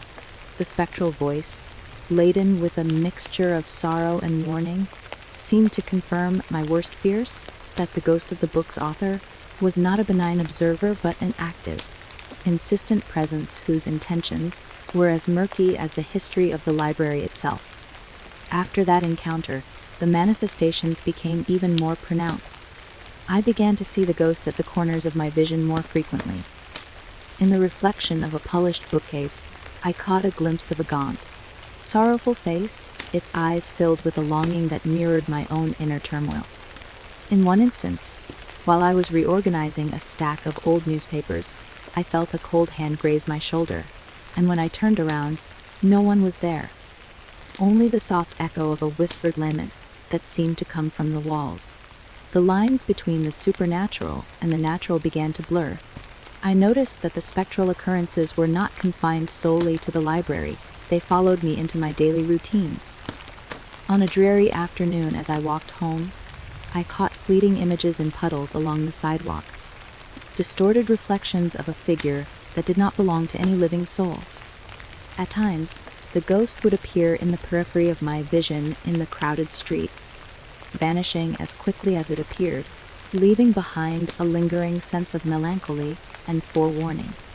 Late one evening, driven by both desperation and an unyielding need for answers, I returned to the library after closing. I wandered the deserted corridors, guided only by the beam of my flashlight and the beating of my anxious heart. I retraced my steps back to the archives, determined to uncover the origins of the spectral messages that had haunted my every waking moment. In the dim light, I found myself drawn again to the mysterious book I had discovered weeks earlier. The one whose pages now seemed to vibrate with a hidden life of their own. I opened it to a page that had previously gone unnoticed, one adorned with intricate symbols and a series of scribbled annotations in the same archaic hand as the ghostly messages I had heard. There, amid the faded ink, was a passage that read, "When memory fades, the soul lingers on. To reclaim what is lost, heed the call of the silent past. But know that every whisper of redemption exacts a toll, and the keeper of lost hours will claim his due." And the words resonated deeply within me, stirring a maelstrom of emotions. I felt a strange kinship with this spectral keeper, a being tormented by the weight of memories, both cherished and painful, and compelled to reclaim what was stolen by time and regret. Was this ghost the author of the cursed volume? Had he been the one who originally imbued the book with its terrible power? And if so, was he now seeking something from me? A final reckoning, a bargain, or perhaps the surrender of the very memories that defined me? In that moment, standing in the heart of the library's forgotten depths, I realized that the ghost was not simply a malevolent force, but also a mirror of my own inner conflicts. I had spent so long wrestling with the desire to erase my mistakes that I had lost sight of the truth. Every memory, even the painful ones, was an essential piece of my identity. The ghost's sorrowful warnings, the haunting echoes that called for remembrance, were a reminder that tampering with the past came at a price that might claim more than just fleeting regrets. Over the following days, I sought to understand the relationship between the ghost's revelations and the gradual disintegration of my own memories. I meticulously referenced every spectral message with the losses I had recorded in my journal. It became evident that as the ghost's presence grew stronger, so too did the gaps in my recollection. I could no longer remember the fine details of everyday life, the comforting routine of the library, the familiar smiles of colleagues. Even the sound of my own laughter had grown distant and hollow. In the midst of this internal unraveling, I decided to confront the ghost directly. One cold, moonlit night, I returned once more to the reading room where I had first heard the sorrowful whispers. I sat in the center of the room, my notebook open on my lap, and addressed the darkness aloud. I know you are here. I see you in the shadows and hear you in the silence. What do you want from me? Why must my memories fade as you draw nearer? For a long, breathless moment, there was no response except the soft rustle of pages from an open book on a nearby table. Then, as if summoned by my plea, the air grew heavy and the temperature plummeted. I felt the unmistakable sensation of being encircled by a presence, an entity that was neither wholly malevolent nor entirely benevolent. The ghost appeared, this time more clearly than ever before. In the wavering light, I saw a figure draped in antiquated garments, his features etched with sorrow and lined by the passage of long, forgotten time. His eyes met mine with an intensity that both unnerved and beckoned me. In a voice that resonated with both regret and determination, he spoke. Eleanor, you have tampered with forces beyond your control. Every memory you erase leaves an echo, a void that must be filled. I was once like you, desperate to rewrite my own story, to rid myself of the burdens of the past. But in doing so, I lost more than I ever wished to gain. I became the keeper of lost hours, condemned to wander these halls until the balance is restored. I felt a lump in my throat as his words sank in. Here was a being who had experienced the same perilous allure of erasure, a spectral reflection of the very struggle that now consumed me. Then tell me, I implored, how do I restore what I have lost? How do I reclaim the essence of who I am without sacrificing the lessons of my past? His eyes, filled with a mix of sorrow and understanding, met mine as he replied, there is no easy answer, for memory is the fabric of the soul. To restore balance, you must learn to accept the totality of your experiences, the beauty and the pain, the triumphs and the regrets. Only then can you integrate the echoes of your lost memories into a tapestry that is whole. In your quest to erase, you have inadvertently invited the void, but in embracing the imperfection, you may yet find redemption. The ghost's revelation was as liberating as it was devastating. I realized then that the haunting manifestations and the spectral messages were not merely punitive. They were lessons, a dire warning, and a final chance to embrace my true self before everything faded into nothingness. I felt tears streaming down my face, a mixture of grief for the memories I had lost and a strange relief at the possibility of reclaiming them through acceptance rather than denial. In the days that followed this profound encounter, I resolved to change my approach. I began to document not only the losses but also the remnants of what still remained. The faint laughter of a cherished friend, the aroma of old books that reminded me of happier times, the soft, comforting hum of the library that had once been my sanctuary. I returned to the mysterious volume, this time reading it not as a tool to erase, but as a chronicle to learn from. A ledger of both caution and wisdom. I spent long hours in the quiet recesses of the library, poring over its ancient texts and allowing the ghost's words to guide me. Slowly, I began to understand that every memory, even those steeped in sorrow, had a role to play in the mosaic of my identity. The ghost, once a harbinger of inevitable loss, now seemed to embody the possibility of transformation. a chance to rebuild the self from the remnants of what had been sacrificed. Each night, as I returned to my modest apartment, I felt a subtle shift within me. The oppressive void that had grown with each recitation of those cursed incantations began to fill with a quiet resilience. I learned to cherish the fragments of my past, to hold them close as indispensable parts of my journey. And while the spectral presence continued to visit, its whispers still echoing in the dark corners of my mind, I no longer felt an overwhelming sense of dread.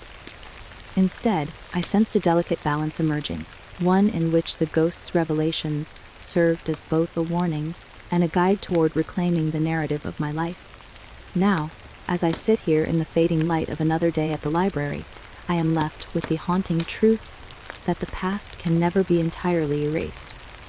It is woven into the tapestry of who we are, resilient and enduring even as we strive to reshape it. The ghost of the book's author, once a spectral figure of terror, has revealed himself as a somber mentor, a reminder that redemption lies not in the erasure of memory, but in the reconciliation with it. I close my eyes and breathe deeply, feeling the quiet strength of the library's ancient walls around me, the soft murmur of pages turning in the distance, and the gentle echo of a spectral voice that now carries both warning and hope. The journey ahead remains uncertain, and the cost of tampering with time and memory is etched into every corner of my soul.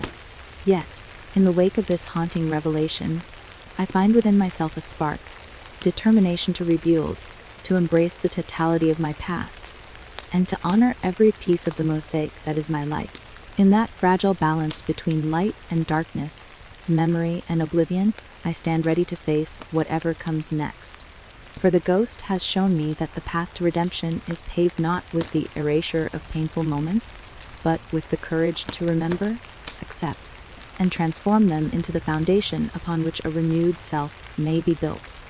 And so, with the ghost's mournful gaze lingering in my thoughts, and the ancient pages of the mysterious book as my guide, I take my next steps into the labyrinth of memory. Undaunted by the shadows, ready to reclaim the light that lies hidden within. Chapter 7, The Price of Correction.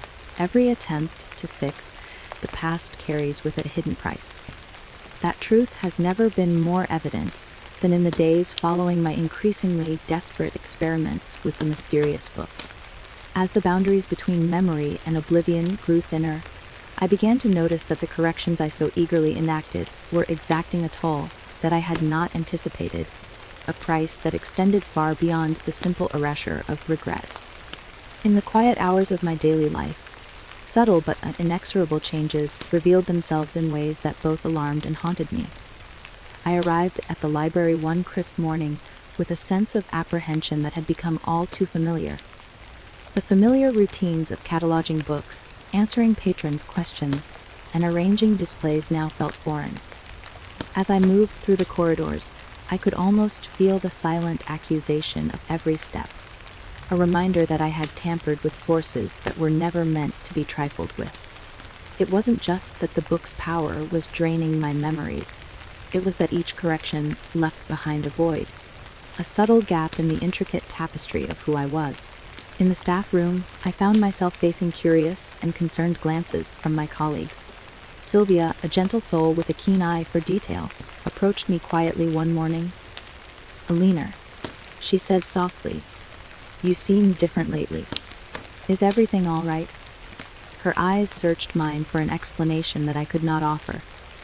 I tried to muster a smile, one that might disguise the tremor in my voice, but it only deepened the lines of worry etched on my face. I offered a vague explanation, something about personal matters weighing me down, but even as I spoke, I could sense the underlying truth that I dared not share. The book had become my secret, its terrible influence a burden that isolated me from the simple camaraderie I once took for granted. My once vibrant spark had dimmed, and I moved through my duties with a distracted air, as though my mind were adrift in a haze of half-remembered recollections and etching absences. Throughout the day, the consequences of my actions manifested in small, unsettling ways. I found that I could no longer recall the titles of several books I had recommended to regular patrons, a detail that, while minor on its own, served as a constant reminder of the deeper loss within. During a brief conversation with Marcus, a young history enthusiast who often frequented the library, I attempted to discuss a particular volume on ancient lore. Yet as I reached for the memory of its intricate binding and nuanced narrative, I was met with a blank space where vibrant details once lived. Marcus, noticing my faltering recollection, looked at me with a mixture of confusion and pity, and I was forced to acknowledge that something essential was slipping away. That evening, as I sat in the quiet solitude of my office, after closing time, I reviewed the frayed pages of my journal with a mounting sense of dread. Every entry chronicled not just my experiments with the cursed incantations, but also the gradual erosion of details that had once been the foundation of my identity. I reread my notes from earlier that week, the precise moments when a beloved memory of a childhood celebration or the delicate aroma of freshly brewed tea was reduced to an indistinct echo. The price of correction, it seemed, was not limited to a single mistake. It was a relentless attrition, chipping away at the mosaic of experiences that made me who I was. I could not shake the feeling that each correction was a step toward an uncertain future. One where I might lose not only the burden of regret, but also the beauty of what had shaped me. With each incantation, I traded a piece of my past for the promise of a corrected present. And while the immediate pain of error might have been softened, the cumulative effect was a slowly widening gap in myself. The realization was as sobering as it was inevitable. My attempts to sculpt a better version of myself by erasing unwanted memories were simultaneously dismantling the very essence of my being. Over the next few days, the impact of my corrections began to extend beyond my own internal struggles. Conversations with close friends grew strained, as if the corrections had inadvertently altered not only my memories, but the shared history we once held dear. I remember one afternoon, sitting in a small cafe with my friend and fellow bibliophile, Clarissa, whose empathetic eyes had always been a source of comfort. We were discussing a novel we both loved, a book that had once sparked lively debates and shared laughter. But as we delved into the details of the plot and the characters' development, I found that I could recall only fragments of the discussion. The vivid details, the way the characters' emotions had been portrayed, the nuance in the dialogue, were now reduced to mere suggestions, as if the tapestry of our conversation had been partially unraveled. Clarissa's gentle inquiry, "Were you sure you remember it well, Eleanor?" cut through me like a shard of ice. I could only nod, feeling the painful gap where the memory of that conversation once resided. That night, I returned to the library, the weight of these encounters pressing down on my soul. In the quiet darkness of the reading room, I once again opened the mysterious volume with trembling hands. I had reached a crossroads, a moment of decision where I had to confront the stark reality of my pursuit of correction. The pages of the book, illuminated only by the soft glow of a desk lamp, seemed to pulse with a latent energy that both beckoned and warned. I turned to the passage I had recited so many times before, its ink now seeming to bleed a deeper shade of regret into the margins. I knew that if I continued to use its power recklessly, I would soon be nothing more than an empty shell, a collection of scattered fragments and fading echoes. As the night deepened, I sat at my desk and began to write in my journal, a desperate attempt to reconcile the dual forces that warred within me.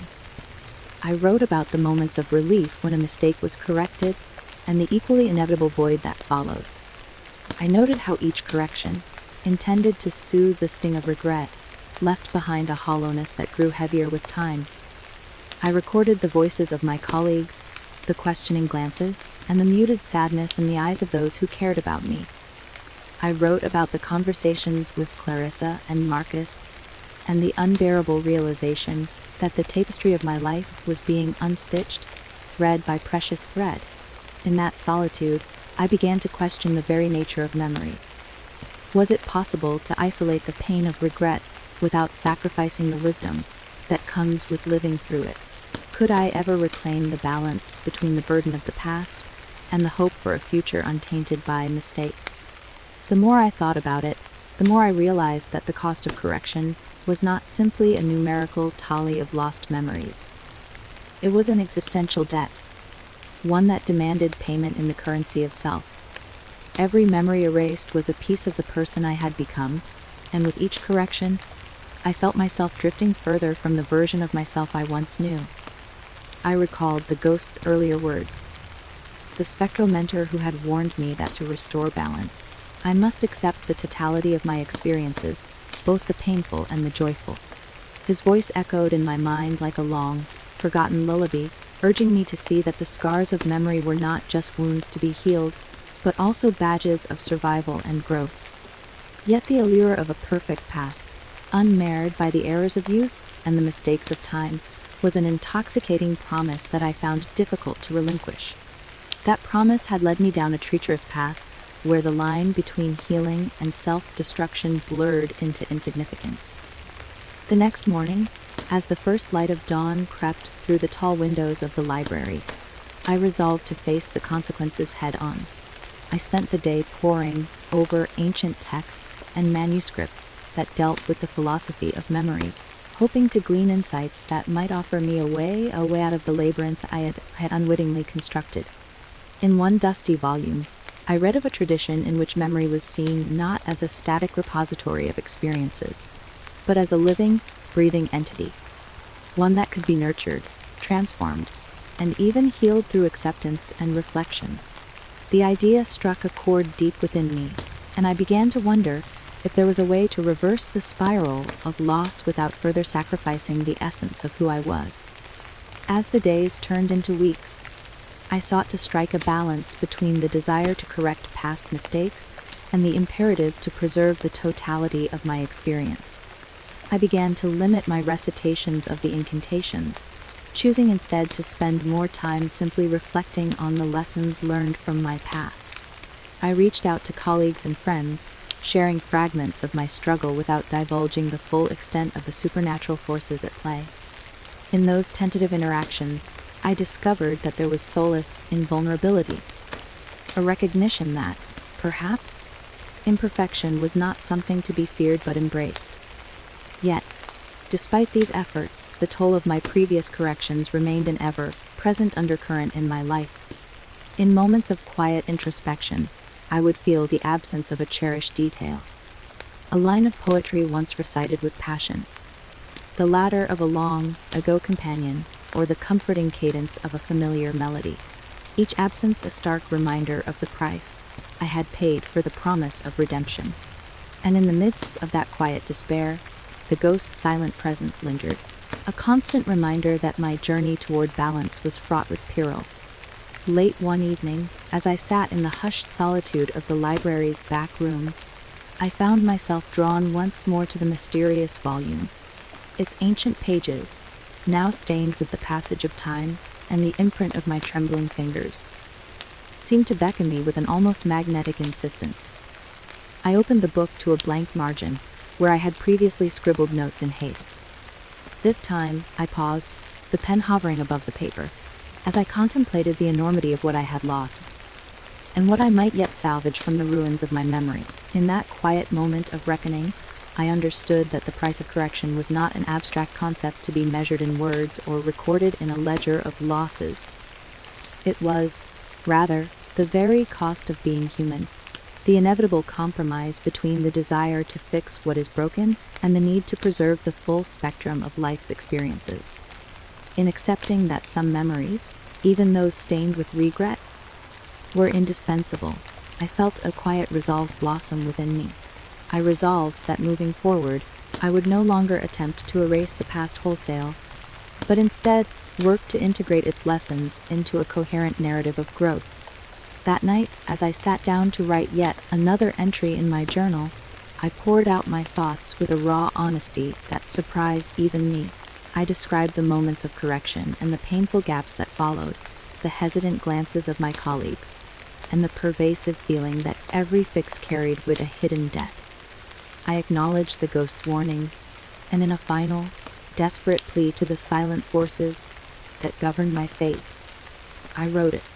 I understand now that every action has its price. I cannot undo the past without paying a toll, and if I continue down this path, I fear I will lose myself entirely. I must find a way to honor the totality of my memories, even the painful ones, and forge a future that embraces every facet of who I am. As I closed my journal, the gentle hum of the library's ancient heating system provided a soft counterpoint to my troubled thoughts. I knew that my struggle was far from over, that the balance between correction and preservation would remain a delicate dance, one that I would have to navigate with both caution and courage. In the dim light of that night, I felt a bittersweet resolve. I would continue to seek redemption, but not at the cost of my very soul. The following morning, I stepped out into the cold, gray light of dawn with a newfound determination.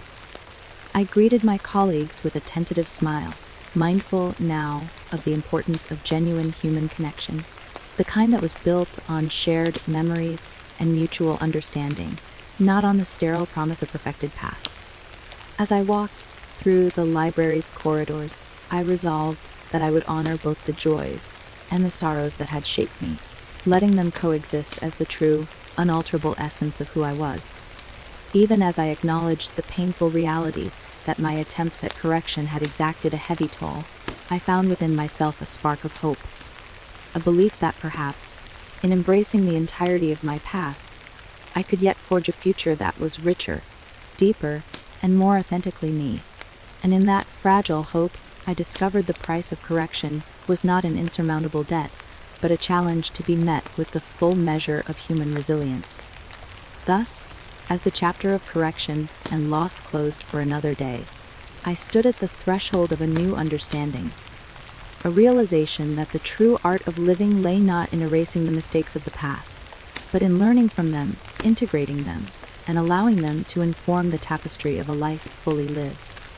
The ghost's warnings echoed faintly in my mind, a somber reminder of the forces I had awakened. Yet I felt, for the first time in many long days, that there might be a way to reclaim the beauty of memory without surrendering the lessons it imparted. In the quiet interplay of morning light and shadow, I stepped forward into the unknown, determined to face whatever came next with a resolve tempered by both sorrow and hope. Every lost memory, every correction made, was now a reminder of the complexity of my journey. A journey in which the price of correction was not merely a loss, but a call to embrace the full spectrum of life's fleeting, precious moments. And so, as I closed the door to the library behind me and stepped out into the crisp morning air, I carried with me the weight of my choices, the scars of my lost memories, and the quiet conviction that I could yet reclaim the narrative of my life. A narrative not defined by the erasure of mistakes, but by the profound, beautiful struggle to remember, to learn, and ultimately, to live. Chapter 8, Confronting the Unknown. I woke before dawn on a day that felt like the cusp of revelation. A day when the mists of uncertainty might finally yield to clarity. The previous weeks had blurred into an endless struggle with loss and regret, each corrected memory leaving me more fractured than before. And yet, amidst the mounting toll of my attempts to rewrite the past, a single thought emerged with irresistible force. I needed to understand where this terrible power had come from. I needed to know the history of the book and its enigmatic author. Only by confronting the unknown could I hope to regain any control over my destiny. The library, with its labyrinth of corridors and vaults of forgotten lore, had been both my sanctuary and my prison. It had witnessed my experiments with the cursed volume, and now, as I walked its silent halls in the soft glow of pre-dawn light, it seemed to beckon me deeper into its mysteries. I had spent countless hours recording every anomaly in my journal, every fleeting spectral whisper, every inexplicable chill. But now, I was determined to press beyond mere observation. I had to seek answers in the dusty recesses of archival records and the murmurs of folklore that haunted these ancient walls. My first stop was the library's archival section, a place few visitors ever saw, where aged manuscripts and brittle documents lay preserved in delicate glass cases. I retrieved a ledger from the early 1900s, its pages yellowed with time, and began a painstaking search for any reference to forbidden texts or anomalies in the library's past. In the margins of a faded entry, I discovered a single line that sent a shiver down my spine. The Book of Lost Hours, kept hidden for its power to erase the unwanted, yet exacting a price beyond measure. The phrase was written in a hurried scrawl, as though the scribe had felt compelled to warn future readers. My hands trembled as I traced the ink with my fingertips. Could it be that my cursed volume was none other than this fabled Book of Lost Hours? Determined to gather more information, I visited the local historical society later that day. In a small, cluttered room filled with artifacts of the city's bygone eras, I met with Mr. Aldridge, an elderly gentleman reputed to be an authority on local legends. Over cups of lukewarm tea and the soft murmur of classical records playing in the background, I carefully recounted my experience. I explained the strange power of the book, the spectral presence I had encountered, and the gradual erosion of my own memories. Mr. Aldridge listened intently, his lined face betraying both skepticism and sorrow. "Miss Finch," he said, slowly, "there are tales, whispered over generations, of objects that possess a will of their own. I have heard of a mysterious manuscript, one that is said to be cursed by the sorrow of its creator. They say that its author, a man shunned in life and tormented in death, imbued his work with his own despair, so that each word he wrote carried a fragment of his soul. Some believe he sought to erase the pain of his own existence, only to find that the cost was the very essence of his being." He paused, his eyes meeting mine with a mixture of pity and concern. "I suspect you have encountered something similar." But his words resonated with me. I recalled the spectral figure, the ghostly author whose sorrowful eyes had met mine in the dim light of the reading room. Could it be that he was the very soul behind the Book of Lost Hours? That his desperate attempts at self-redemption had cursed his creation, forever binding it to those who dared meddle with time and memory? Armed with Mr. Aldridge's insights, I returned to the library with a renewed sense of urgency. I now resolved to explore not only the archival records, but also the folklore that might hold clues to the book's origins. Late in the afternoon, I sought out the library's oldest collection of local newspapers and pamphlets, documents that chronicled the history of our town and its many legends. As I sifted through brittle clippings and faded photographs, I came across an article from 1923. The headline was barely legible, but it mentioned "The Ghostly Librarian" and "Cursed Manuscript Hidden in the Vaults." The article described a series of mysterious disappearances and unexplained events in the library during a time of great turmoil, period when the boundaries between the living and the dead were said to have been especially thin. I spent hours poring over the article, cross-referencing dates and names with other documents in the collection. Patterns emerged, tales of inexplicable events, of spectral figures seen drifting silently among the stacks, of patrons who reported fleeting glimpses of voices calling from empty easels. In every instance, there was a thread of commonality, the presence of a mysterious book, hidden away from prying eyes, whose power was as dangerous as it was alluring. My heart pounded as I began to connect the dots. It seemed that I was not the first to fall prey to its enchantment. That night, I returned to the library well after closing, determined to follow a hunch that had been gnawing at me. The corridors were deserted, and only the soft hum of the building's ancient heating system provided company as I made my way to the vault, a restricted section that was rarely accessed by anyone. The vault was a room of shadows, lined with shelves of forgotten manuscripts and relics that seemed to hold the collective memory of generations. I felt as if I were stepping into a sacred, forbidden space. With a deep breath, I unlocked the heavy door and entered. My flashlight beam danced over rows of dusty volumes, each one a relic of the past. I moved slowly, reverently, until I reached a corner where an ancient chest sat beneath a stained glass window. Its surface was adorned with intricate carvings, symbols that resonated with the same arcane motifs I had seen in the mysterious volume. I hesitated, then opened the chest. Inside, wrapped in a faded velvet cloth, was a small, leather-bound journal. Its cover bore a single embossed insignia, a design that matched the shifting pattern on the cursed book I had been using. My hands shook as I unwrapped the journal. The pages were filled with meticulous handwriting, interspersed with sketches and diagrams that detailed the origins of the manuscript. The journal belonged to a man named Ambrose Blackwood, a name that appeared repeatedly in the archival documents I had reviewed earlier. According to the entries, Blackwood was a scholar and recluse who had once been a respected member of our community. However, a series of personal tragedies, loss, betrayal, and the relentless burden of grief had driven him to the brink of despair. In his desperation, he had turned to occult practices, believing that he could transmute his pain into something transformative. He had poured his heart into a manuscript that he claimed would allow him to rewrite his destiny by erasing the pain of his past. But as the journal revealed in chilling detail, Blackwood's experiment had come at a terrible cost. The act of erasure, he wrote, was not selective. Every word recited from his manuscript sapped a fragment of the reciter's soul, leaving behind an emptiness that could never be replenished. In his final entry, a desperate scrawl filled with remorse and warning, he wrote, "To those who dare read these words, know this: the past is indelible. In trying to erase its pain, you will steal the very essence of your being.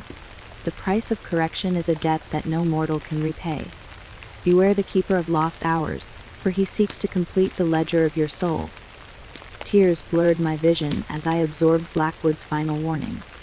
It was as if his voice, echoing through the ages, had reached out to me from the depths of his own despair. I now understood that the ghost I had encountered was none other than Blackwood himself, a tortured soul bound to his creation, doomed to wander these halls in search of redemption that he never found in life. His manuscript, the Book of Lost Hours, was his legacy, his curse, and his eternal prison. In that moment, standing alone in the vault among relics of a bygone era, I felt both a profound connection and a crushing sorrow. I realized that I was not merely confronting a supernatural phenomenon. I was grappling with the tangible remnants of a man's shattered hopes and the heavy consequences of his desperate bid to escape suffering. Blackwood's journal was a testament to his tragic journey, a journey that mirrored my own in its pursuit of a flawless past, yet ending in a profound and irrevocable loss of self. With the journal clutched tightly in my hands, I spent the rest of the night in quiet contemplation. I retraced my steps through the vault, examining the artifacts and symbols that surrounded me. Each carved emblem, each faded inscription, seemed to whisper secrets of a time when men sought to harness the supernatural to mend their broken hearts. I felt the weight of history and sorrow pressing upon me, and I knew that my next steps would be guided by the lessons etched into those fragile pages. In the following days, I immersed myself in Blackwood's writings. I devoured every word, every sketch, desperate to piece together the full extent of his experiment. I learned that his manuscript had been compiled over years of feverish labor, a grim endeavor undertaken with the hope of vanquishing pain, but culminating instead in an insidious bargain with forces beyond mortal ken. Blackwood had not intended for his work to be used lightly. It was meant as a final act of penance, a last desperate cry against the relentless cruelty of fate.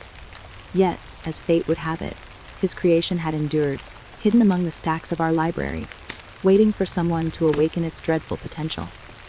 Armed with this knowledge, I began to question whether I could ever hope to undo the damage that had been done to me.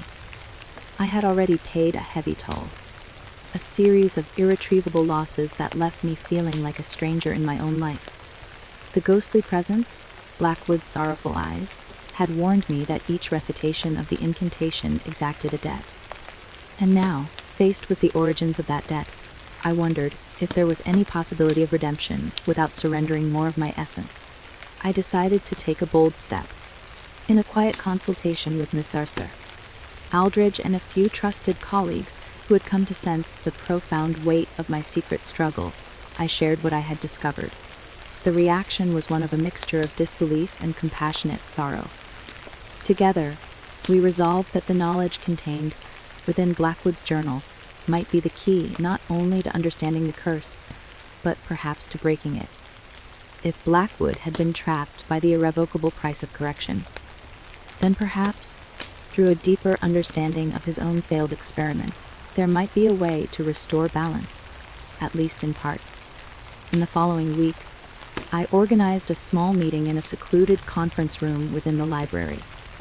I presented my findings to those who were willing to listen, reading aloud selected passages from Blackwood's journal and detailing the historical records and local legends that corroborated his story. The room was heavy with emotion as my colleagues absorbed the tragic narrative, a story of a man whose grief had led him to gamble with forces that ultimately consumed him. Some wept openly, others sat in silent, grim contemplation. It was clear that the implications of Blackwood's curse went far beyond the realm of the supernatural. They were a profound meditation on the nature of memory, regret, and the human soul. Our discussion turned to the possibility of reversing, or at least mitigating, the curse. Could we harness Blackwood's own notes to fashion a counter-ritual, a means to restore the stolen fragments of our memories without unleashing further chaos? I pored over his sketches and annotations, searching for any mention of a balancing incantation, or a technique to integrate the lost hours, rather than simply erase them. There, in a marginal note written in a hurried scrawl, I found a clue. In the harmony of remembrance lies the antidote. To reclaim what is lost, one must not fight the shadows but embrace them, letting each sorrow and joy weave together into the fabric of life anew. That simple, yet profound idea ignited a spark of hope in me. The notion was radical. Rather than trying to erase the painful memories that haunted me, perhaps I needed to learn to integrate them into a coherent whole. In doing so, I might be able to reclaim the fragments of my identity that had been sacrificed at the altar of correction. It was a dangerous path, fraught with the risk of further unleashing the book's power, but it was a path I felt compelled to walk. Over the next several days, I set to work on a new ritual, a counter-ritual that would call upon the full spectrum of my memories, both the painful and the joyous. I gathered my notes, Blackwood's journal, and a selection of ancient texts on memory and ritual from the library's esoteric collection. I spent hours in the quiet sanctum of my office, meticulously drafting a set of incantations that aimed not to erase, but to heal. My hands trembled as I wrote, each word a prayer to the balance of time and self. I knew that confronting the unknown was the only way forward. With every step I took into the depths of Blackwood's legacy, I was not only unearthing the secrets of the cursed volume, but also coming to terms with the shadows that had long haunted my own soul. The cost of correction, I had learned, was not measured solely in lost memories, but in the loss of a part of oneself.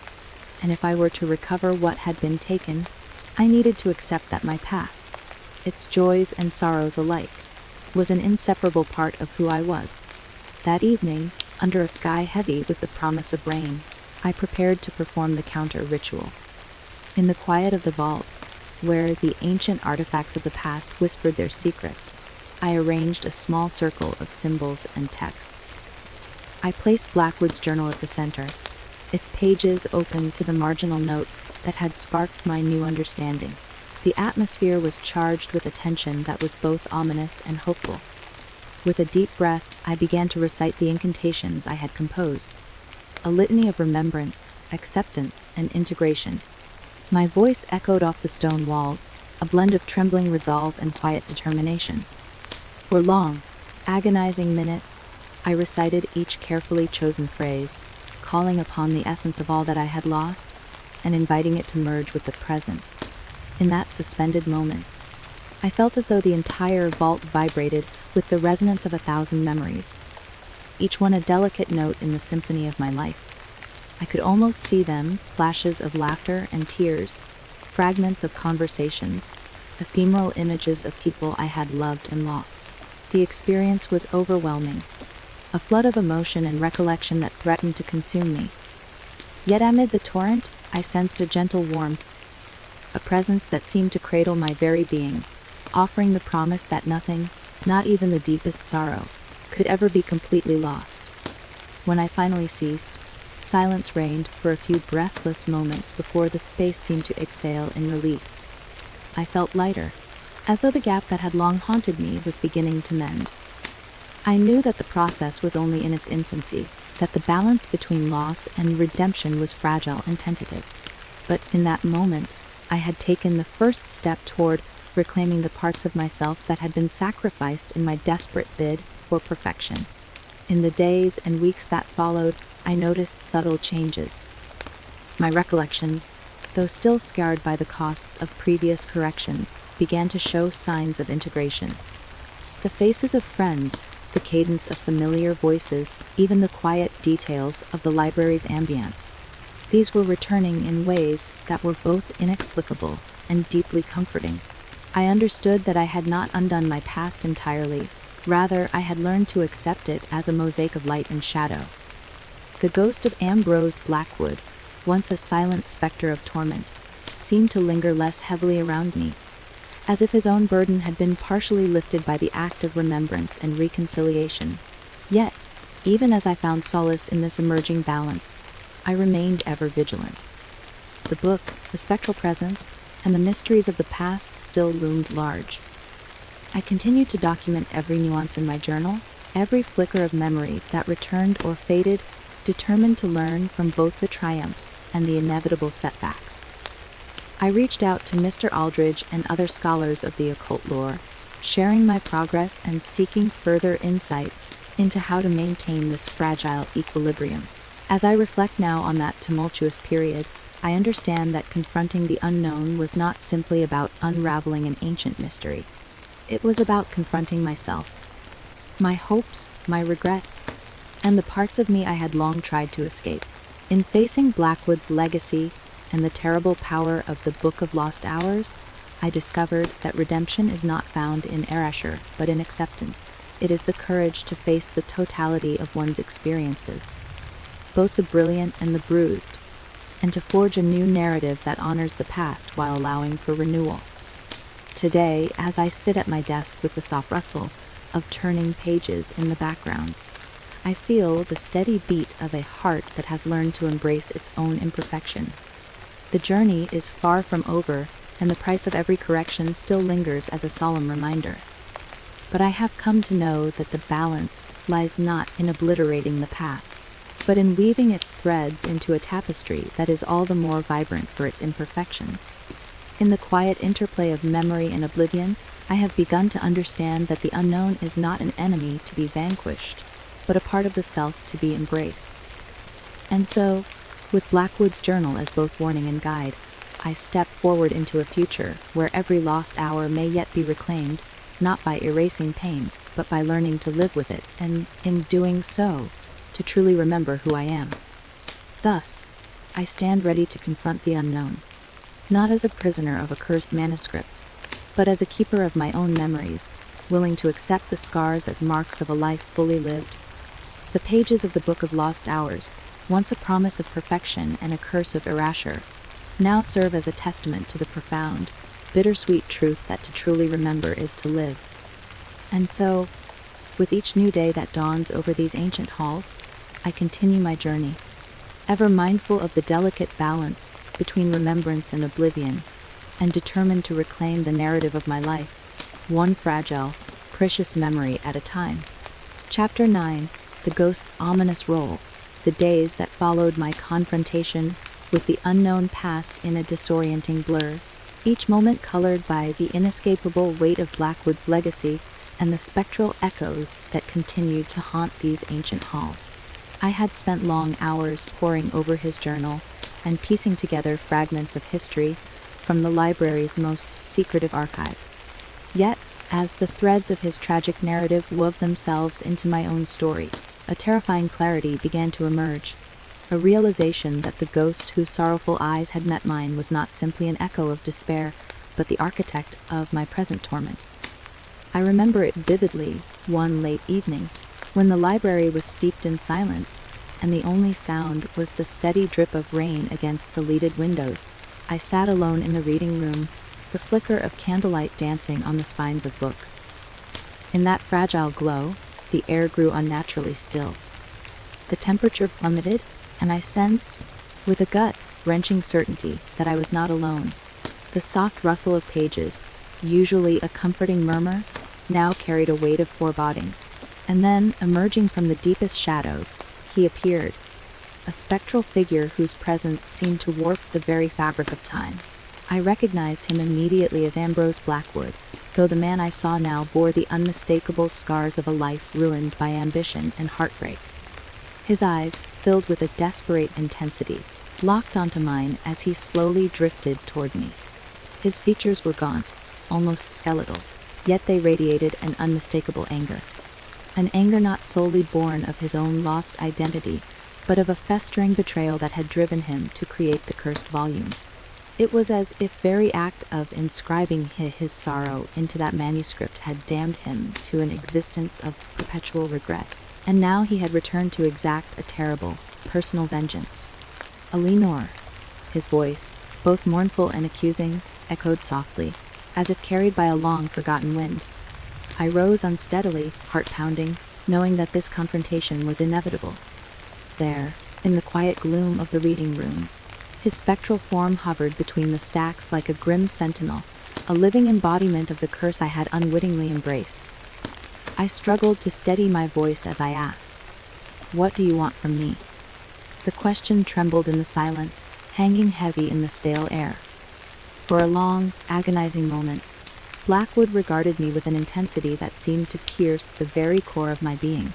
Then, as if drawing upon a reservoir of anguish that spanned decades, or perhaps centuries, he spoke in a tone that resonated with bitter finality.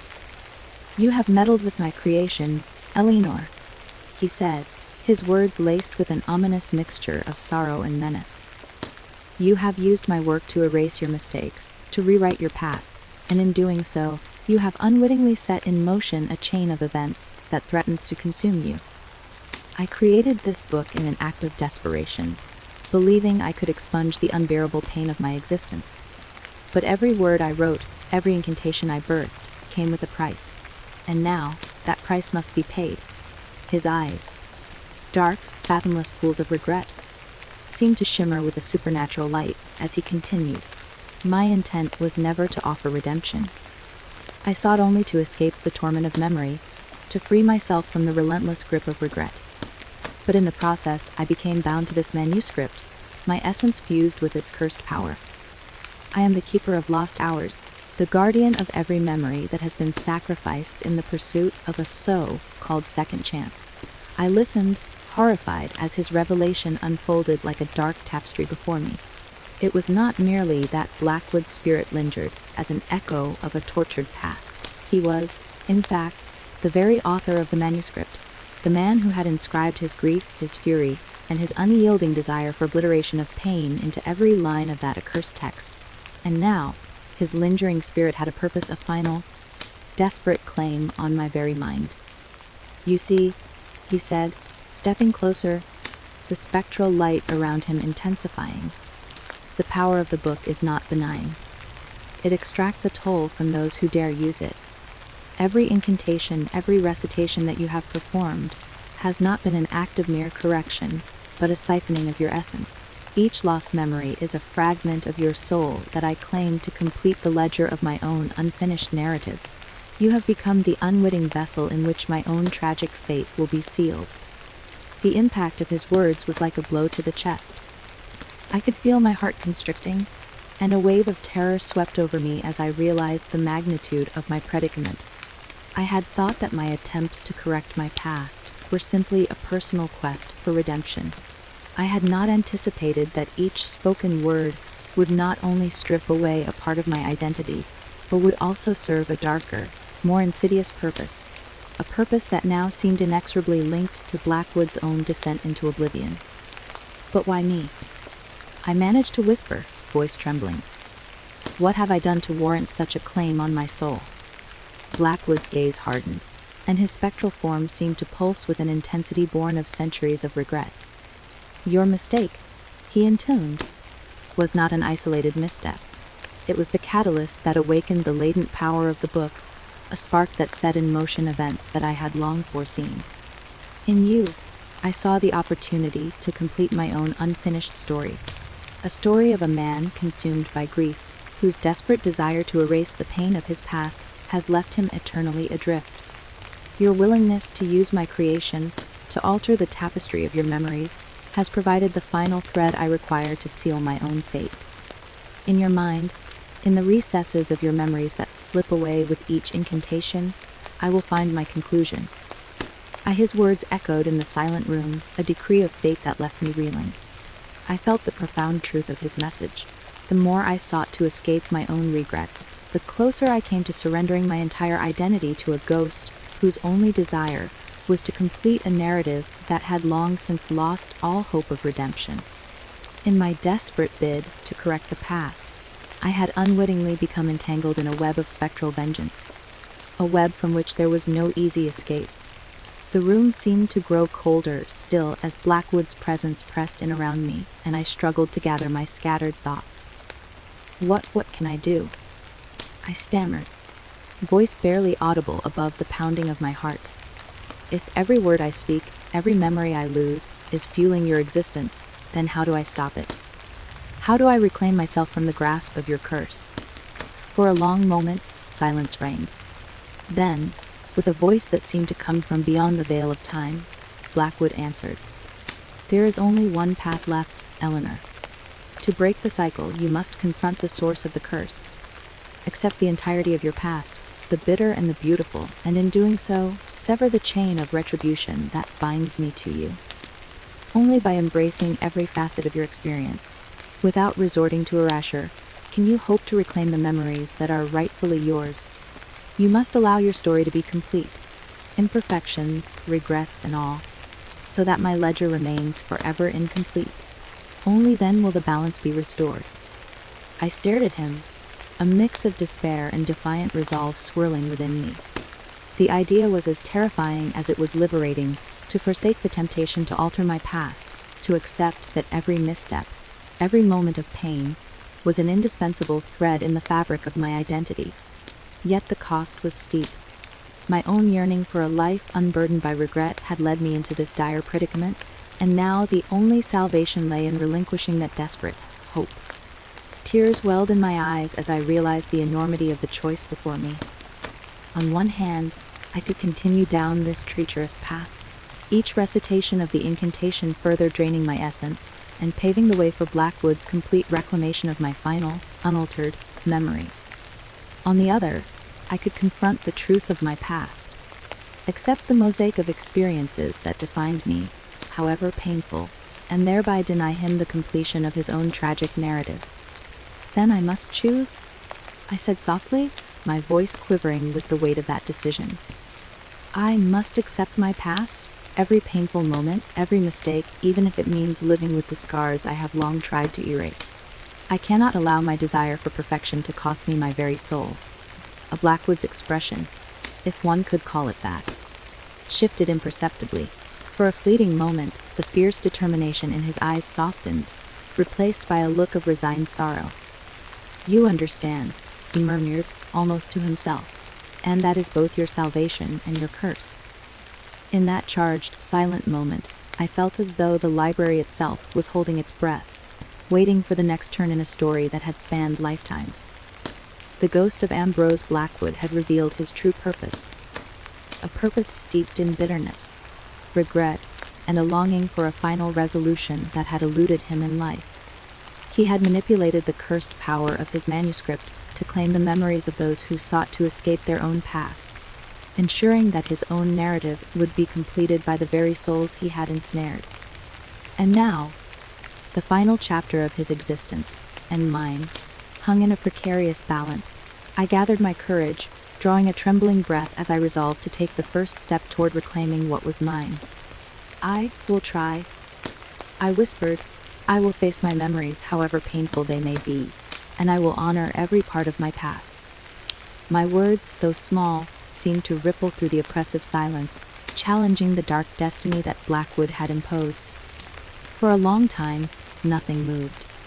Then, slowly, the ghost presence began to recede, his form flickering like a candle in the wind. "Then go," he intoned in a voice that was both a benediction and a lament. "Face your life unaltered, and in doing so, leave my ledger incomplete. Only then can you hope to reclaim yourself. And perhaps, in time, I too may find peace." As his words faded into the stillness of the reading room, I felt an overwhelming mixture of relief and sorrow. The path ahead was fraught with uncertainty. I knew that the process of reclaiming my memories, of integrating the lost fragments of my soul, would be long, arduous, and painful. But it was a journey I was now determined to undertake. In the spectral glow of that fateful encounter, I recognized that the ultimate price of correction was not the erasure of my past, but the willingness to accept it, scars and all. In the days that followed, I began the painstaking work of reclaiming my memories. I ceased my incantations. I no longer attempted to erase the missteps that had haunted me. Instead, I embraced the totality of my experiences, sitting quietly with the pain of loss, the sting of regret, and the quiet moments of joy that had once defined me. I read old letters, listened to familiar songs that stirred the echoes of my youth, and walked the winding paths of the city where my earliest memories had been forged. With each small act of remembrance, I felt a part of my stolen self return. A mosaic slowly reassembled, imperfect, yet whole. Throughout this transformation, I continued to document my journey in my journal, recording not only the recoveries, but also the setbacks. I noted how my colleagues at the library began to notice subtle changes, a renewed sparkle in my eyes, a cautious optimism in my smile. The spectral presence of Blackwood, too, seemed less oppressive with each step I took toward reclaiming my identity.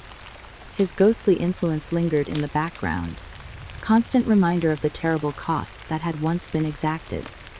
But it no longer held dominion over my soul. Late one autumn evening, as the rain tapped gently against the library's stained glass windows, I sat in a quiet corner of the reading room and opened my journal. I wrote a single, definitive sentence: "I am whole." It was not a triumphant declaration free of sorrow, but a humble acknowledgement that my life, with all its imperfections, was complete. In that moment, I felt an inexplicable sense of release, as though a heavy chain had been lifted from my heart. The ghost of Ambrose Blackwood appeared briefly one last time in the peripheral shadows, a fading figure whose eyes, now devoid of their former fury, held only a quiet, mournful resignation. Though his final claim on my memory had been thwarted, I knew that his legacy would forever be intertwined with the lessons I had learned. In accepting my past, I had not only reclaimed my identity, but had also honored the tragic soul whose ambition had brought us together.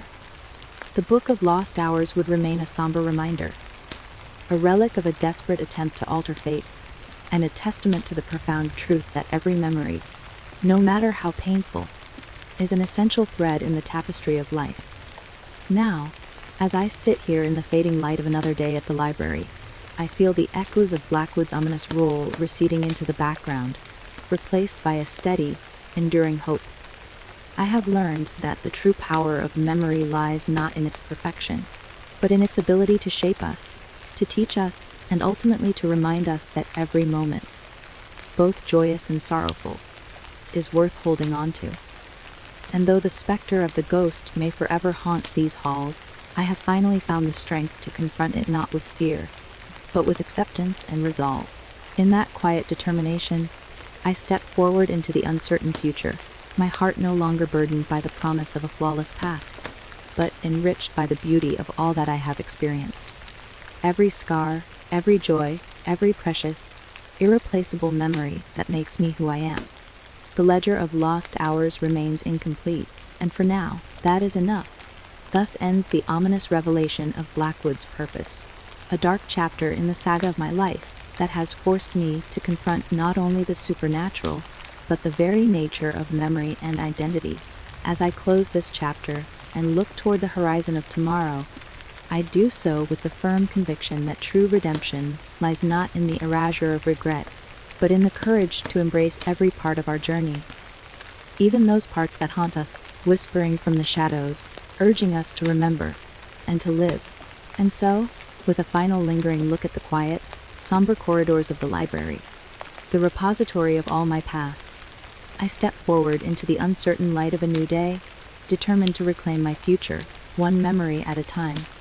In that sacred moment of acceptance, I realized that while the ghost of Ambrose Blackwood may forever remain a part of the tapestry of my life, his ominous claim on my soul is now but a distant echo, one that serves as a solemn reminder of the terrible cost of seeking perfection and the ultimate price of correction. Chapter 10: Struggle for Control. I woke one morning with a gnawing sense of imbalance, a feeling that no amount of quiet reflection or steady breathing could fully assuage. The past few weeks had been an endless oscillation between desperate attempts to correct my mistakes and the painful reclaiming of memories that I had once tried to erase. Yet, despite the progress I'd made in accepting the totality of my experiences, a more insidious battle had begun to brew within me, the struggle for control over my very mind and destiny. The library, with its endless corridors and towering shelves, had always been my sanctuary. Now, as I stepped through its grand entrance that crisp autumn morning, I could feel the weight of every decision I had made. The moments of intense hope, the unbearable sorrow, and the relentless pressure of the curse that had entwined my fate with the spectral legacy of Ambrose Blackwood. I had learned to accept my memories, every bitter and sweet fragment woven into the tapestry of my life. Yet I still fought an internal war for dominion over the choices I made and the direction in which I would steer my future. That day, the air felt charged as if the universe itself was holding its breath.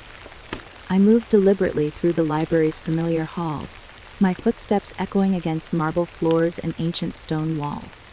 Each step reminded me that every moment I had once attempted to rewrite had exacted its own price.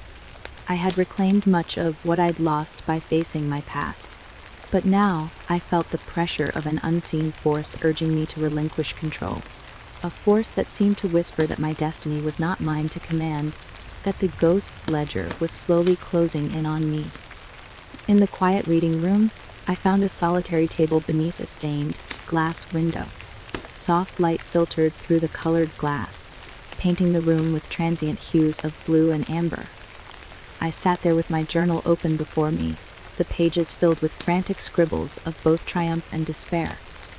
I recalled the spectral warnings, the ominous pronouncements of Blackwood's ghost, and the realization that every corrective incantation had cost me a piece of myself. Today, I resolved I would confront this struggle head on. I began writing, trying to organize the swirling thoughts in my mind. My pen moved quickly, driven by a sense of urgency that I had not felt in weeks. I wrote about the duality of my existence, the part of me that longed to erase painful memories, to sculpt a flawless present, and the other that recognized the beauty inherent in every imperfection. As the words poured forth, I felt as though I was dialoguing with a shadow, a hidden part of my mind that yearned for complete control, for the power to decide which memories deserved to remain and which should be consigned to oblivion. Yet, amid that inner debate, a new presence began to assert itself.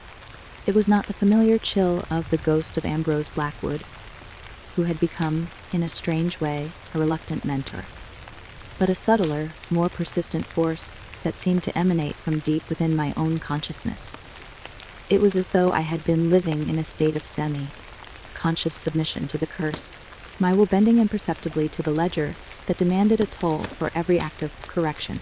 Now, I was beginning to sense that if I did not wrest control back from that insidious influence, I would eventually lose not only more of my memories, but my very sense of self. In the days following that morning of reflection, I became increasingly aware of moments when decisions felt as if they were not entirely my own.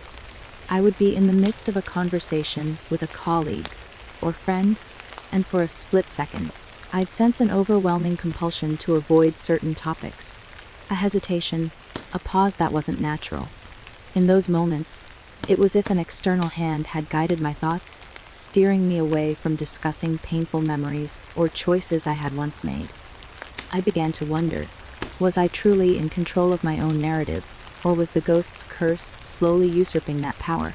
Determined to regain control, I embarked on a series of small, deliberate actions designed to reaffirm my autonomy. Every morning, before the library even stirred to life, I rose early and sat in the solitude of my apartment, meditating on my life's choices. I would close my eyes and mentally review my past, both the cherished moments and the painful regrets. Affirming to myself that I was the master of my own story, I repeated mantras such as, "I am whole, I am in control, and every memory is mine to embrace," hoping that through this ritual, I could rebuild a fortress of will around my identity.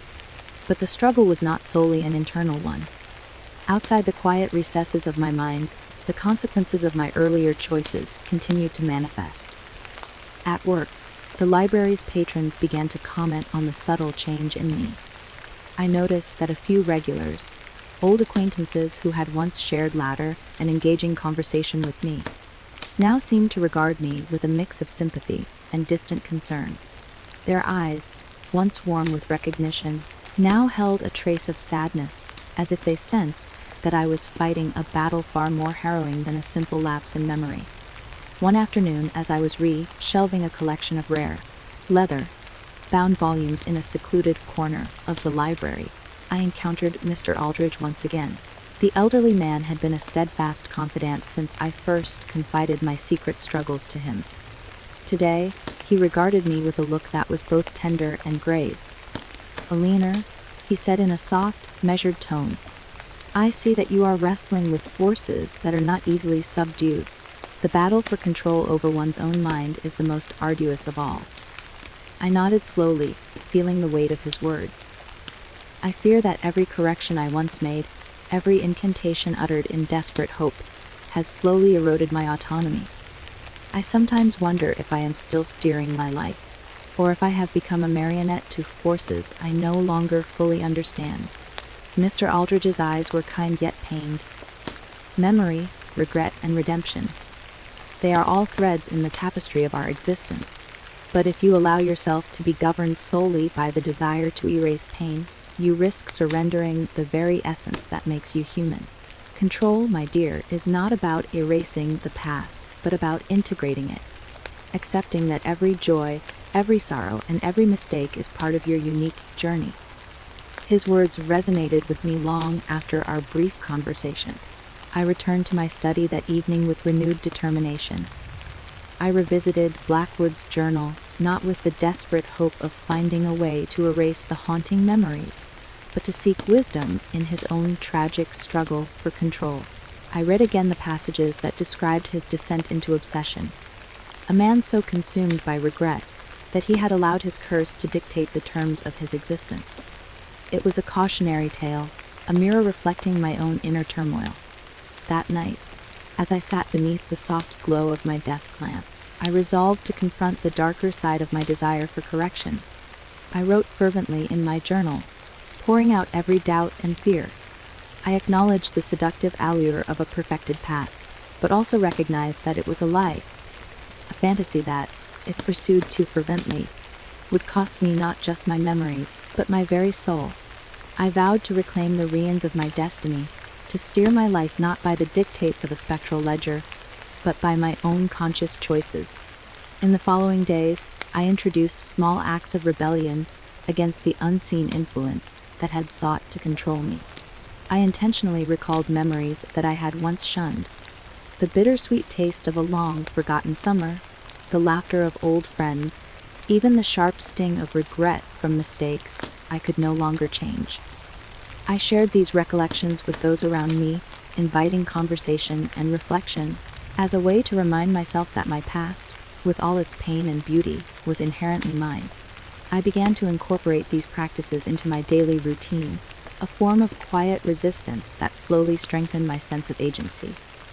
One particularly poignant evening, as dusk settled over the library and the golden light softened the edges of the ancient stacks, I found myself in the main reading room, surrounded by the hushed murmurs of history and literature.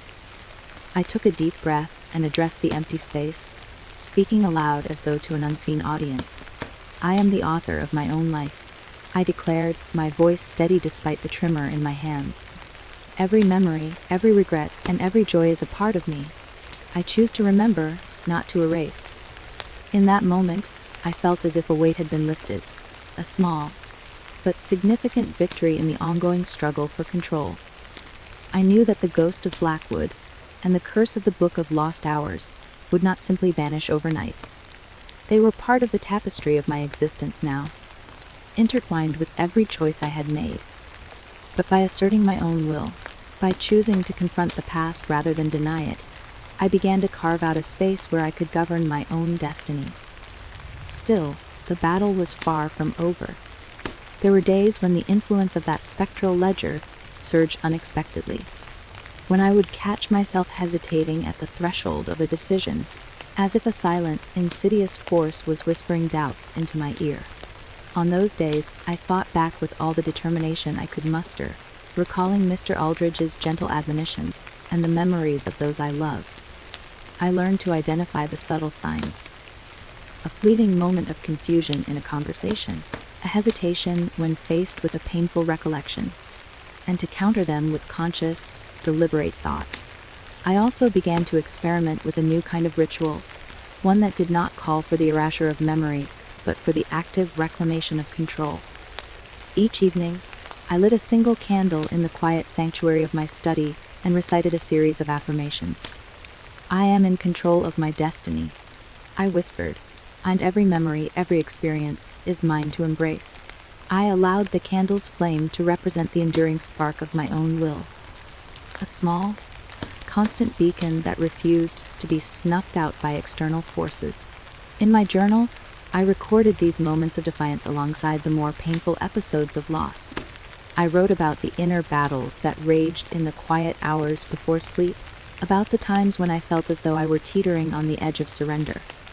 And slowly, as days turned into weeks, a pattern emerged, gradual but unmistakable reclaiming of my autonomy.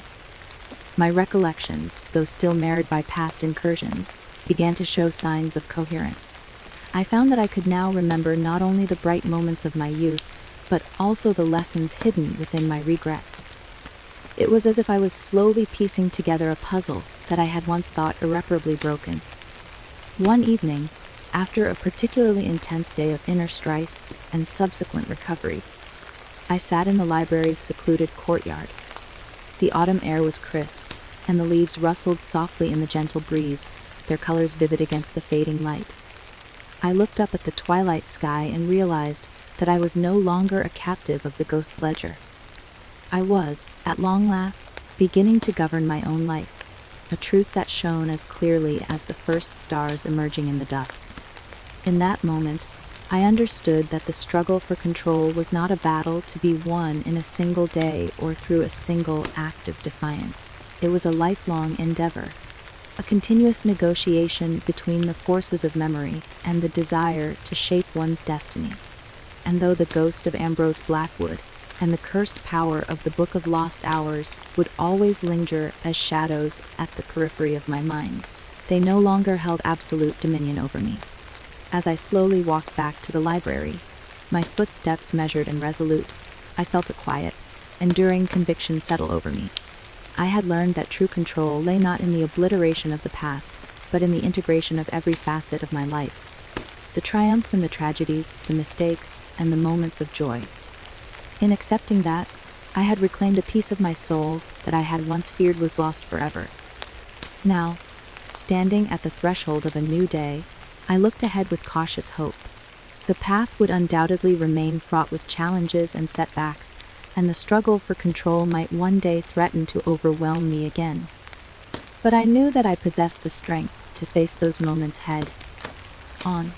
My life was no longer defined solely by the ghostly ledger of lost hours or the spectral warnings of a tragic past. It was defined by my own choices, my own determination to live fully, even if that meant embracing every painful memory as part of the whole.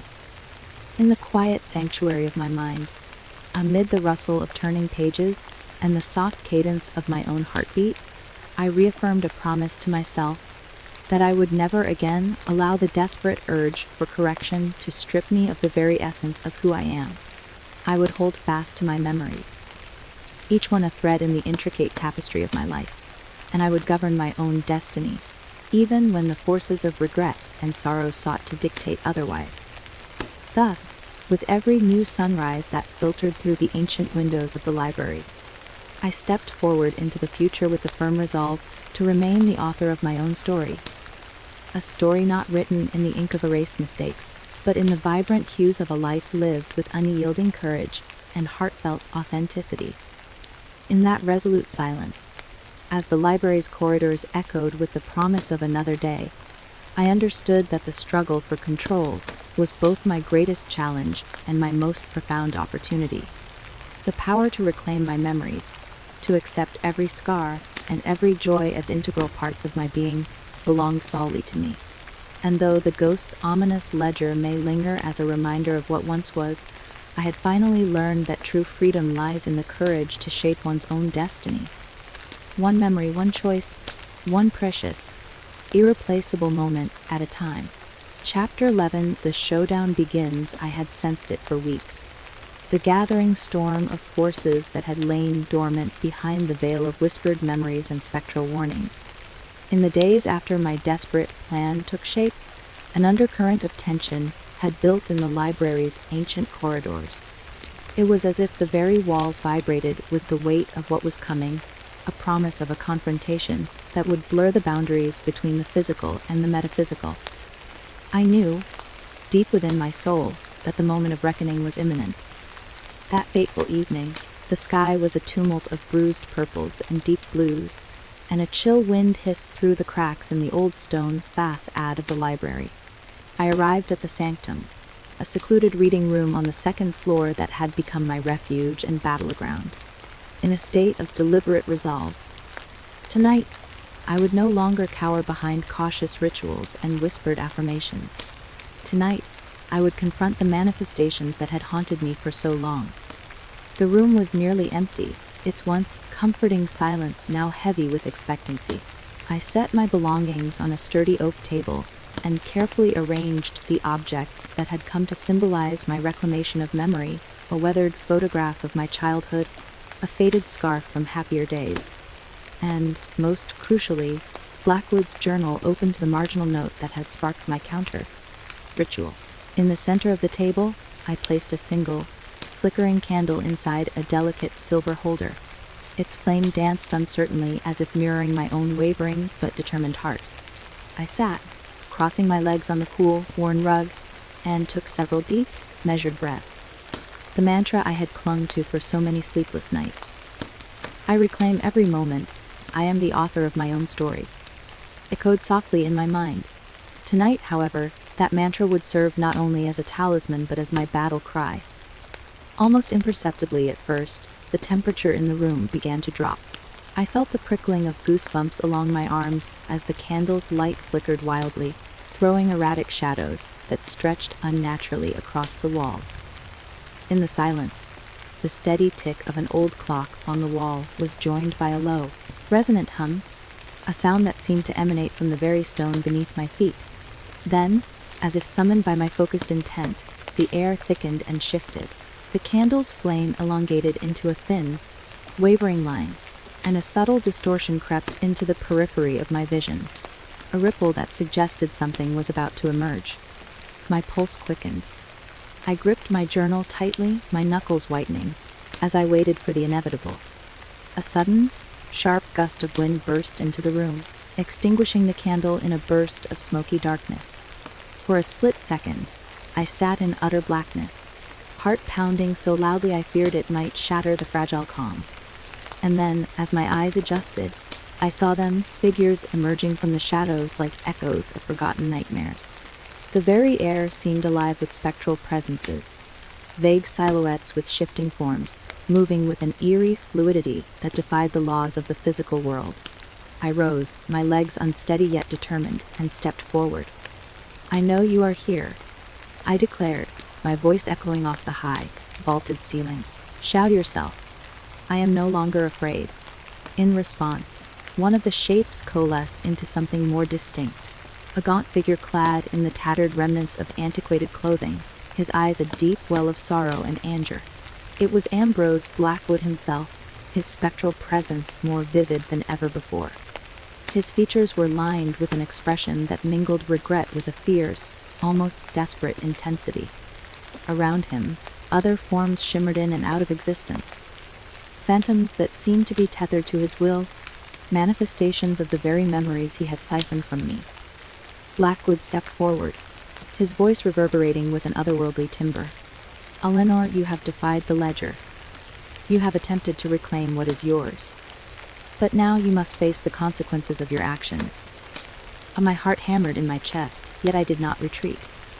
Instead, I summoned the strength born of long days of inner struggle. "I refuse to let you steal my identity," I said, voice rising with both conviction and defiance. "Every memory, every regret, every joy. I claim them as parts of who I am. I will not be manipulated by your curse any longer." At these words, the room erupted into a chaotic symphony of sound and movement. The spectral forms convulsed, their outlines blurring as if caught in a violent windstorm. The very fabric of reality in that room seemed to shudder, and the air vibrated with the raw energy of unresolved fate. It was as though the library itself was caught in the throes of an ancient conflict, one that had spanned the chasm between life and death. I lunged forward, determined to seize control of my destiny. With trembling hands, I clutched Blackwood's journal, reading aloud the incantations I had painstakingly crafted as part of my counter ritual. My voice, at first shaky, grew stronger as I repeated each syllable, blending the words with my own memories. I embrace the pain, I celebrate the joy. I reclaim every moment, I command my own destiny. As my voice resonated in the charged atmosphere, the spectral forms reacted. Blackwood's face contorted with a mixture of fury and anguish as he advanced toward me, his translucent hand outstretched, as if to snatch away the very essence of my resolve. His eyes bore into mine, and for a moment, I felt an almost unbearable pull, a force that threatened to suck the strength from my soul. But I stood firm. I recalled every lesson learned in the solitude of my struggle. I remembered the supportive words of Mr. Aldridge, the gentle encouragement of Clarissa, and the countless affirmations I had repeated in the quiet hours before dawn. Each memory was a brick in the fortress of my identity, and I would not allow it to crumble. A sudden burst of energy emanated from within me, a quiet, unyielding defiance that radiated outward. I stepped toward Blackwood, raising the journal as though it were a shield. "I am more than your ledger," I cried. "My past, my memories, they belong to me, and to me alone." For a long, agonizing moment, the room held its breath. The spectral forms seemed to waver, as if caught between two irreconcilable forces, the pull of the cursed manuscript and the rising tide of my own will. Then, with a sound that resembled the distant crash of thunder, the ghost of Blackwood recoiled. His eyes, once aflame with a vengeful light, dimmed as he seemed to lose his grip on the energy that had sustained him. The other phantoms followed suit. One by one, their shapes flickered, their outlines dissolving into motes of shadow that drifted lazily toward the corners of the room. The oppressive chill began to lift, replaced by a tentative warmth that spread slowly through the space. I continued to speak my incantations, weaving together the tapestry of my memories with the spoken word, reaffirming my claim to every facet of my identity. At last, as the final echo of my voice faded into silence, the ghostly figures vanished entirely, leaving me alone in the quiet aftermath of the showdown. The library's reading room, once a stage for spectral conflict, was bathed in a soft, reassuring light that seemed to signal a return to balance. I could still feel the lingering energy of the confrontation in the air, the palpable residue of ancient forces now subdued by the power of human resolve. I sank into a nearby armchair, exhausted yet exhilarated. My heart pounded with the adrenaline of the battle, and tears of both relief and sorrow blurred my vision. I had faced the embodiment of my darkest fears, the spectral remnants of a curse that had sought to claim me piece by piece, and I had emerged victorious. Or at least, I had staved off the final claim on my identity. In that defining moment, I understood that the showdown was not merely an external battle, but an internal triumph as well. I had wrested control from forces that sought to dictate my destiny, and in doing so, had reaffirmed that the power to shape my life belonged solely to me. Yet, as I sat in the lingering silence of the now peaceful room, I also knew that the struggle was far from over. The ghost of Ambrose Blackwood, though diminished, had not been vanquished entirely. His sorrow and regret would continue to echo through the pages of his cursed manuscript, a constant reminder of the cost of trying to rewrite one's past. And I understood that the process of reclaiming my memories and integrating them into a cohesive whole was a journey without a final destination, a lifelong endeavor. But for the first time in many long, tormented days, I felt hope. I had glimpsed the possibility of a future where my identity was not defined by the relentless pull of erasure or the haunting specter of a tragic past. I had discovered that the true showdown was not a battle against external forces alone, but a reconciliation with every part of myself. The joyous and the sorrowful, the triumphant and the regretful. Slowly, I rose from the armchair and walked to the large window that overlooked the library's courtyard. The rain had ceased, and the first pale light of dawn was beginning to break through the lingering darkness of night. In that quiet, transitional moment, I allowed myself a deep, steady breath. I knew that the days ahead would bring challenges yet unimagined, and that the remnants of the curse might surge again if I let my guard down. But I also knew that I had taken a decisive step toward reclaiming my destiny. I closed my eyes and whispered, almost as a prayer, I am in control. My memories, my life, are mine. The words were carried away by a gentle breeze, mingling with the soft rustling of pages in the distance, a symphony of renewal echoing through the ancient corridors. In that serene moment, as the dawn light grew stronger and the library's interior filled with a quiet, determined glow, I realized that the showdown had been a turning point. The struggle for control was my own, a battle fought not against a single ghost or a cursed book, but against the endless internal conflict that threatened to unravel the very fabric of who I was. I had emerged, battered but unbowed, with the understanding that every challenge, every painful memory, was a step toward a more authentic self. As I stepped away from the window and gathered my things, I felt the lingering presence of the spectral forces recede into the background. A reminder that, while the ghostly ledger might never be fully erased, its hold on me had weakened. I carried with me the quiet triumph of having faced the darkness and having declared, in my own voice, that I would remain the author of my destiny. Walking out into the crisp morning air, I knew that this battle, though hard won, was just one chapter in an ongoing story. Yet, with every step I took along the library's time-worn paths, I felt more certain that I could continue to shape my future, one memory, one moment, one precious choice at a time.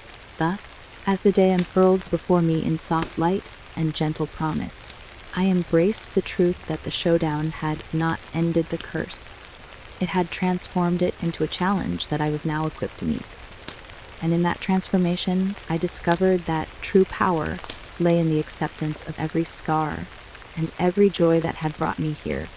The recognition that my life's tapestry was enriched by all its threads, no matter how tangled they might be.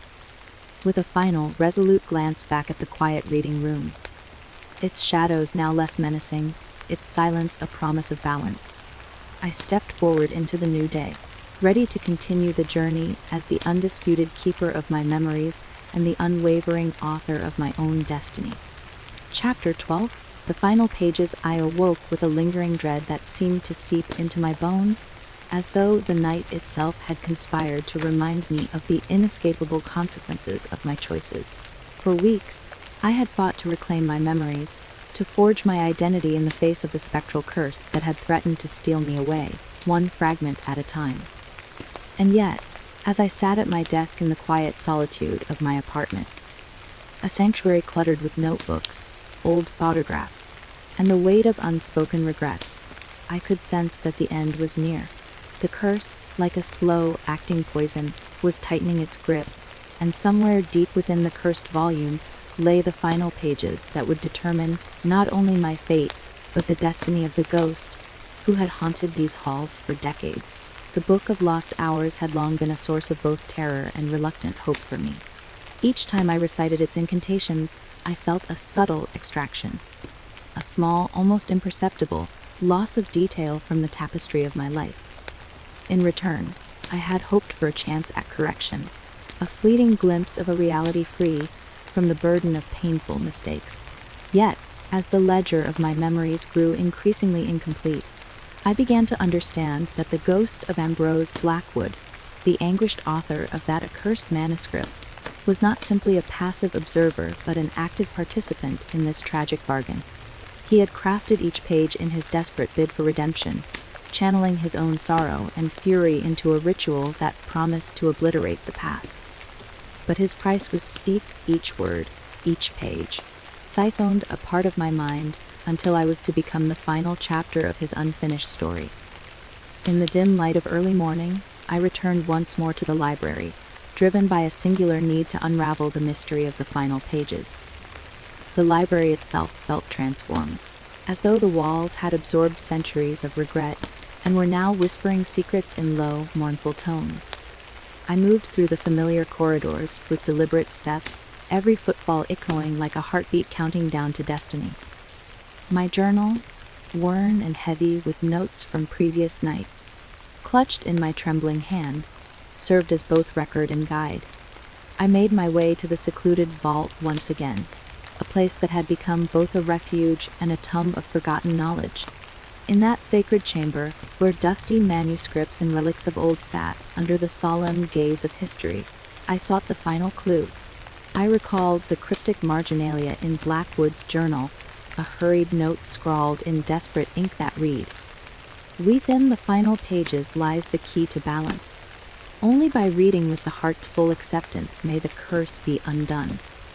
That message had haunted my thoughts ever since I discovered it, a promise of hope wrapped in the finality of a chapter yet unwritten.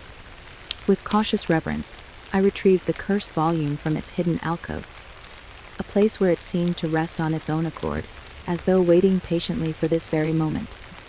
Its cover, a faded expanse of leather etched with shifting symbols, seemed to pulse softly under my touch.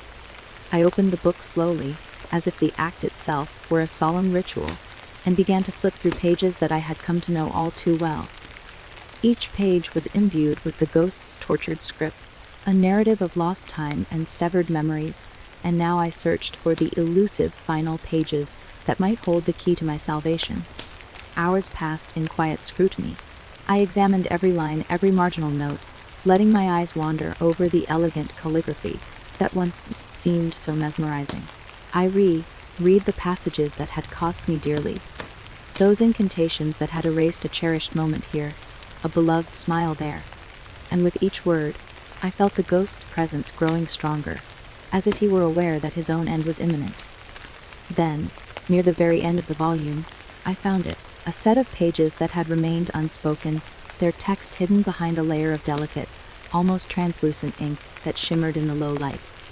The final pages, it seemed, were meant to be discovered only when the time was right. I hesitated, heart pounding in my ears, before beginning to read aloud the fragile script. My voice trembled at first, as though aware of the tremendous power contained within these words.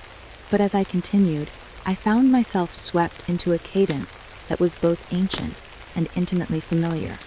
The pages spoke of a balance between memory and oblivion, a delicate equilibrium that could be restored only by embracing the entirety of one's experience, both the joyous and the painful, in a single, transformative act. In the twilight of regret and the dawn of remembrance, let the heart speak in full, unburdened truth. To mend what was shattered, one must first gather the fragments. Only in their union can the ledger be set free. The words resonated within me as if they were spoken by 1,000 voices from ages past. I felt the weight of every memory, the laughter of childhood, the taste of bittersweet goodbyes, the echo of long-forgotten promises, flooding my consciousness. It was as if each fragment of my past, all the moments I had once tried so desperately to erase, surged forward to stake its claim. I closed my eyes, allowing the flood to wash over me. In that moment, I understood that the final pages demanded something of me that I had long resisted: total acceptance of every facet of my life, without prejudice, without the desire for perfection. I began to speak again, this time with a clarity that belied the turmoil inside me. I embrace every moment, every scar, every joy, I chanted slowly, for these are the threads that weave the tapestry of who I am. I renounce the darkness of erasure and reclaim the fullness of my memory. With each word, I felt a stirring deep within, a reawakening of a self that had been diminished by the curse. The spectral chill that had once coiled around my heart began to recede, replaced by a tentative warmth that spread like dawn across the horizon of my mind. As I continued to recite the incantation from the final pages, a sensation of profound release swept over me. I could almost feel the heavy ledger of the ghost's curse loosening its grip on my soul. The ephemeral boundaries between memory and identity blurred, and in their place, a new understanding took root. I realized that in order to break the cycle of loss, I had to allow myself to be whole, without the need to fix or perfect the past. Only by honoring every memory, no matter how painful, could I hope to dismantle the curse that sought to claim me as its final chapter. In that suspended moment, the air around me shimmered with the resonance of countless recollections. I saw, in fleeting visions, the faces of those I had loved, the gentle moments of kindness and connection that had once defined my existence. Each memory was a fragile, luminous beacon amid the darkness. I reached out with my mind's eye to capture these images, to integrate them into the core of my being. And as I did so, I felt an indescribable shift, a quiet revolution that rippled through every fiber of my soul. Then, almost imperceptibly, the final pages began to change. The text, once rigid and foreboding, softened into a fluid narrative that welcomed my voice and my resolve. I watched in awe as the ink on the pages shimmered, as if acknowledging my declaration of self-acceptance. The ghost's presence, which had loomed so ominously over me for so long, now receded into a distant murmur, a sorrowful reminder of a past that had lost its hold over my future. I knew, with a profound certainty, that the final act of this long, torturous journey was not the erasure of memory, but its integration into a living, breathing whole. In that act of acceptance, I had broken the cycle that had once threatened to consume me. I had denied the ghost the final claim on my mind by refusing to let my story be written by forces beyond my control. I had taken back the pen and declared, unequivocally, that I was the author of my own destiny. With trembling hands, I closed the cursed volume and placed it gently back into its hidden alcove, as though returning a relic of a bygone era. I felt both a deep sorrow for all that had been lost and a fierce, invigorating hope for all that lay ahead. The final pages had offered me a key, a way to unlock the full spectrum of my memories, and to forge a path that was entirely my own. I emerged from the vault of the library as the first light of dawn began to filter through the towering windows, bathing the marble floors in a soft, golden glow. The air outside was crisp and filled with the promise of a new beginning. As I stepped into that bright morning, I felt the remnants of the curse's oppressive weight slowly lift, replaced by a quiet determination to honor every fragment of my life. I understood that my journey was far from over, that the struggle for memory, for identity, would continue with each passing day.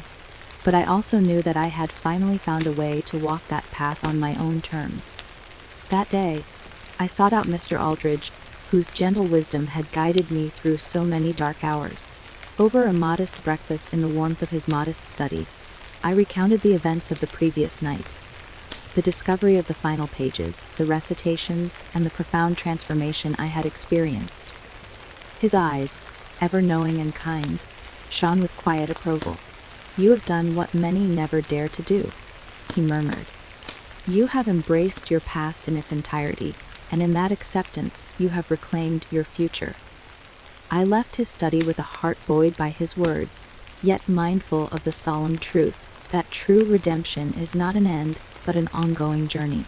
The final pages had shown me that my memories, each bittersweet note, every scar, and every joy, were not burdens to be erased, but treasures to be integrated. I had learned that the curse was not an immutable fate, but a challenge to be met with unwavering courage and relentless self-compassion.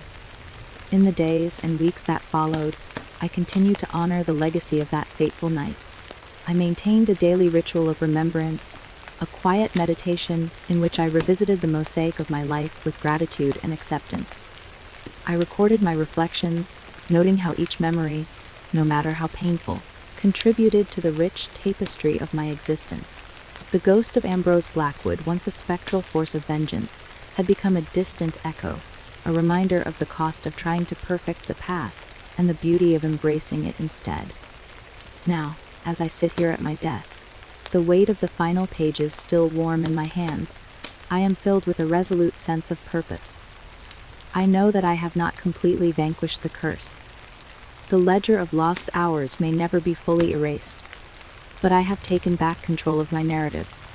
I have transformed the final pages from a harbinger of doom into a testament of resilience and renewal. Every step I take from this moment onward is a step toward a future defined not by the fear of loss, but by the enduring power of memory and the strength of my own will. And so, with the sun climbing steadily above the horizon, casting long shadows that dance upon the library's venerable walls, I move forward. I carry with me every memory, every lesson, and every shard of beauty that has made me who I am. The final pages have closed on one chapter of my life, but they have opened the door to another, a chapter where I remain the undisputed keeper of my own destiny, the unyielding author of my story. In that sacred quiet of the morning, I whispered softly to the empty corridors, "My memories are mine. My story is mine."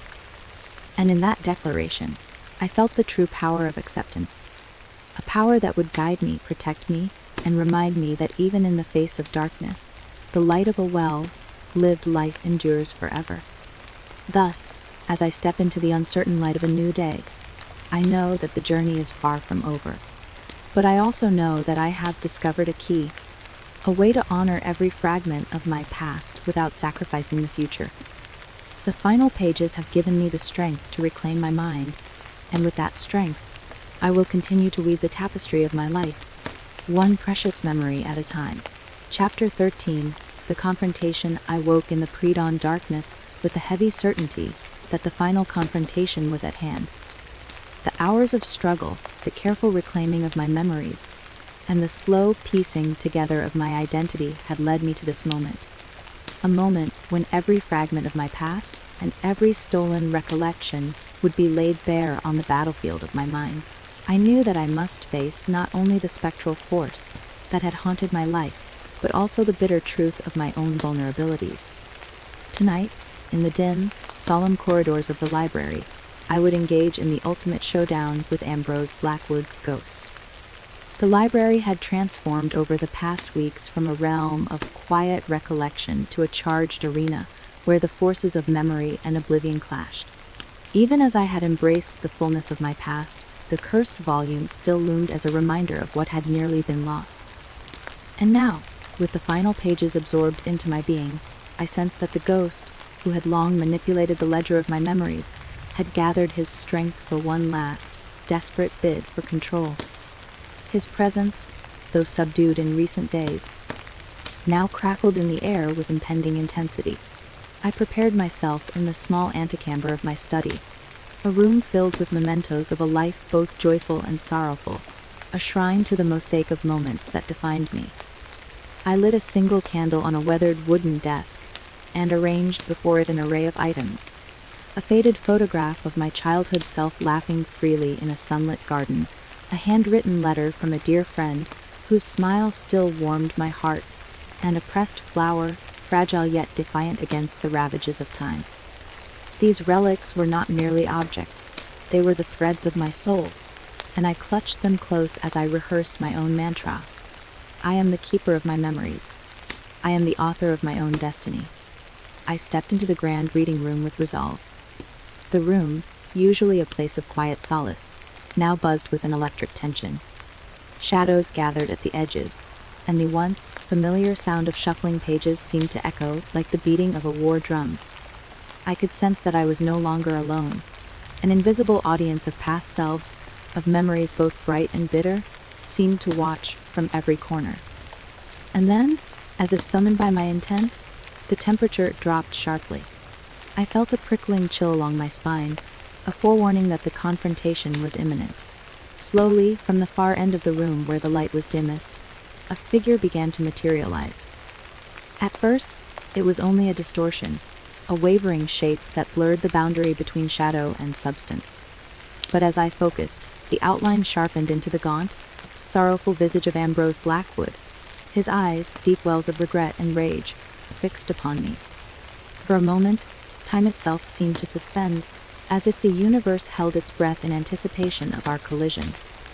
"Aline," he intoned, his voice a spectral blend of anguish and determination, reverberating off the high-vaulted ceiling. There was no malice in his tone, only a profound sorrow and an insistence that I listen. "You have challenged the very order of time and memory. You have dared to reclaim what was meant to be lost, and now you must answer for it." I squared my shoulders, fighting back the tremor that threatened to betray my fear.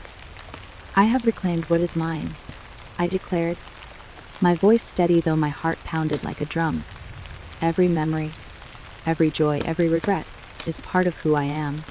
I will not allow your cursed ledger to dictate the story of my life any longer." At these words, Blackwood's ghost recoiled slightly, as if struck by the force of my conviction. His eyes, once dark with foreboding, flickered with uncertainty. Around him, the spectral figures that had long accompanied him, the lost echoes of memories siphoned from my soul, swirled in a chaotic dance. They were as insubstantial as smoke, yet carried a palpable menace. They drifted toward us, drawn by the intensity of our confrontation. The air became thick with the power of unspoken words and unresolved grief. I reached out, as if trying to grasp the intangible, and summoned all the memories I had fought so fiercely to preserve. In a clear, unwavering voice, I began to recite the incantation that had become my counter-ritual, the words I had forged in the crucible of my own pain. "I am the keeper of my memories, the author of my destiny. Every joy and sorrow, every scar and smile, are threads woven into the tapestry of my life. I embrace the totality of my past and reclaim my future. No spectral ledger shall claim what is mine." The words rolled off my tongue, each syllable imbued with the strength of lived experience. As I spoke, I felt a surge of energy, a rising tide of self-assurance that spread from the core of my being outward. The spectral forms around Blackwood shuddered, their edges wavering as though buffeted by an unseen wind. The ghost himself paused, his eyes locked onto mine in a silent challenge. For a moment, the only sound in the room was my steady, resolute breathing and the faint hum of the ancient building. Then, with a movement that seemed both desperate and decisive, Blackwood advanced. His form shimmered with a spectral light, and his voice, when he spoke again, was a low murmur of both accusation and lament. "You think you can simply defy the inevitable?" he asked, his tone heavy with centuries of despair. "Every act of remembrance you claim is also an act of defiance against the natural order. You have tampered with fate, and now the final chapter must be written." I took a step forward, my heart surging with a mix of fear and defiant determination. "No," I replied firmly. "The final chapter is mine to write. My memories, my experiences, they are not something to be raised or controlled by a ghost's curse. I choose them, I own them, and I will live with them. You sought to complete your tragic story by draining mine, but I refuse to be your final verse." At these words, the atmosphere in the room exploded into a tumult of raw energy. The spectral forms converged, their chaotic murmurs filling the space as if the very fabric of reality was unraveling. I could feel the pressure of their collective sorrow and anger, a tangible force that threatened to overwhelm me. For an instant, the world narrowed to the sound of my heart pounding in my ears and the quiet, determined cadence of my own voice. The confrontation reached its zenith as I stepped forward and extended my hand, not to strike, but to offer a final act of defiance. "I offer you this," I said, my voice echoing in the charged silence. "A chance to relinquish the weight of your own torment. I will not let you finish your ledger with my memories. I will remember, and in doing so, I free both of us from this endless cycle of loss. For a moment, Blackwood's ghost wavered. His spectral eyes, haunted by unfulfilled sorrow, searched mine as if seeking some spark of redemption. The swirling apparitions around him began to slow, their aggressive dance softening into a tentative stillness. It was as if my words had created a fissure in the dark ledger that had long bound us together. A space where the ghost's unyielding claim on my soul faltered under the weight of my own resolve. A profound silence descended upon the room. I could feel the ghost's power ebbing, replaced by a sorrowful resignation. Slowly, almost imperceptibly, his form began to dissipate, like ink diffusing in water. The spectral figures followed, retreating into the far corners of the reading room until all that remained was a lingering hush and the steady pulse of my own breathing. I stood there, trembling yet triumphant, as the oppressive chill gave way to a gentle warmth that spread through the room. The library's ancient walls, witnesses to countless secrets and sorrows, now seemed to exhale in relief. I knew that the battle was far from over, that the scars of the past would continue to shape my future. But in that defining moment, I had reclaimed a measure of control over my destiny. I had declared, with every fiber of my being, that my memories were mine to keep, and that no spectral ledger could ever dictate the narrative of my life. Slowly, I sank into an armchair near a tall window and allowed the enormity of the confrontation to settle into my bones. My hands still shook with the adrenaline of the struggle, and my heart throbbed with a mixture of sorrow and newfound strength. I opened my journal and began to record every detail of the encounter. Every whispered accusation, every surge of defiant hope. I wrote of the ghost's anguished eyes, the way his voice had trembled with regret, and the ethereal quiet that followed his retreat. In those pages, I found not only a testament to my own resilience, but also a record of the cost of challenging fate. As I wrote, I reflected on the deeper meaning of the confrontation. It was not simply a battle against a vengeful ghost or a cursed incantation. It was the culmination of a lifelong struggle to define who I was in the face of relentless loss. Every memory I had reclaimed, every moment of defiance against the forces of oblivion, was a step toward a future where I could truly live without fear. I realized that my identity was not the sum of erased moments or manipulated recollections, but a tapestry woven from every joy and sorrow I had ever known, a tapestry that was uniquely and irrevocably mine. In the quiet aftermath of the showdown, I rose from the armchair and moved toward the window. Outside, the first light of dawn broke over the horizon, bathing the library in a soft, golden glow. I watched as the new day unfurled, each ray of sunlight a promise of renewal and hope. In that serene light, I repeated the mantra that had carried me through my darkest hours. I am the keeper of my memories. I am the author of my destiny. The words, simple yet profound, resonated deeply within me, reinforcing the truth that I had fought to preserve. Though I knew that the specter of Ambrose Blackwood might one day resurface in quieter moments, a reminder of the price once demanded, I also understood that his hold over me had been broken. The final confrontation had not erased the past, nor had it banished the sorrow that had once threatened to consume me. Instead, it had redefined my relationship with my memories. I no longer viewed them as fragile relics to be protected at all costs, but as living parts of my being, imbued with both pain and beauty, each contributing to the masterpiece of my life. In that transformative morning, I stepped away from the reading room with a calm assurance. The corridors of the library, once echoing with the weight of cursed incantations and spectral grievances, now hummed with a quiet promise of continuity. I knew that the journey ahead would not be without its challenges, that every day would bring its own battles for control and moments of vulnerability. But I also knew that I had claimed a measure of victory that would sustain me in the long run. The final pages of the cursed manuscript had served as both a curse and a key. By reading them aloud and accepting the totality of my past, I had unlocked a power within myself, a power that allowed me to confront my deepest fears and reassert the truth of my identity. I had transformed a legacy of sorrow into a testament of resilience, and in doing so, I had taken back the pen to write the continuing chapters of my life.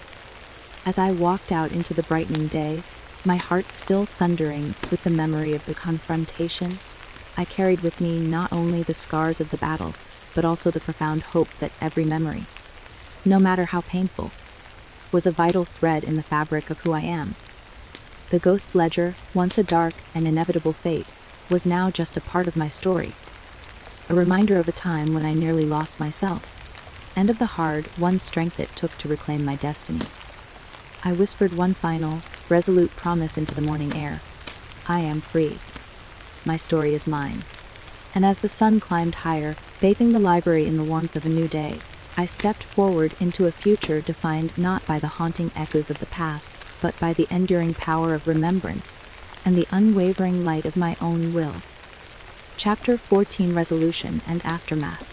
The morning after the final confrontation dawned with a quiet solemnity that I had never known before.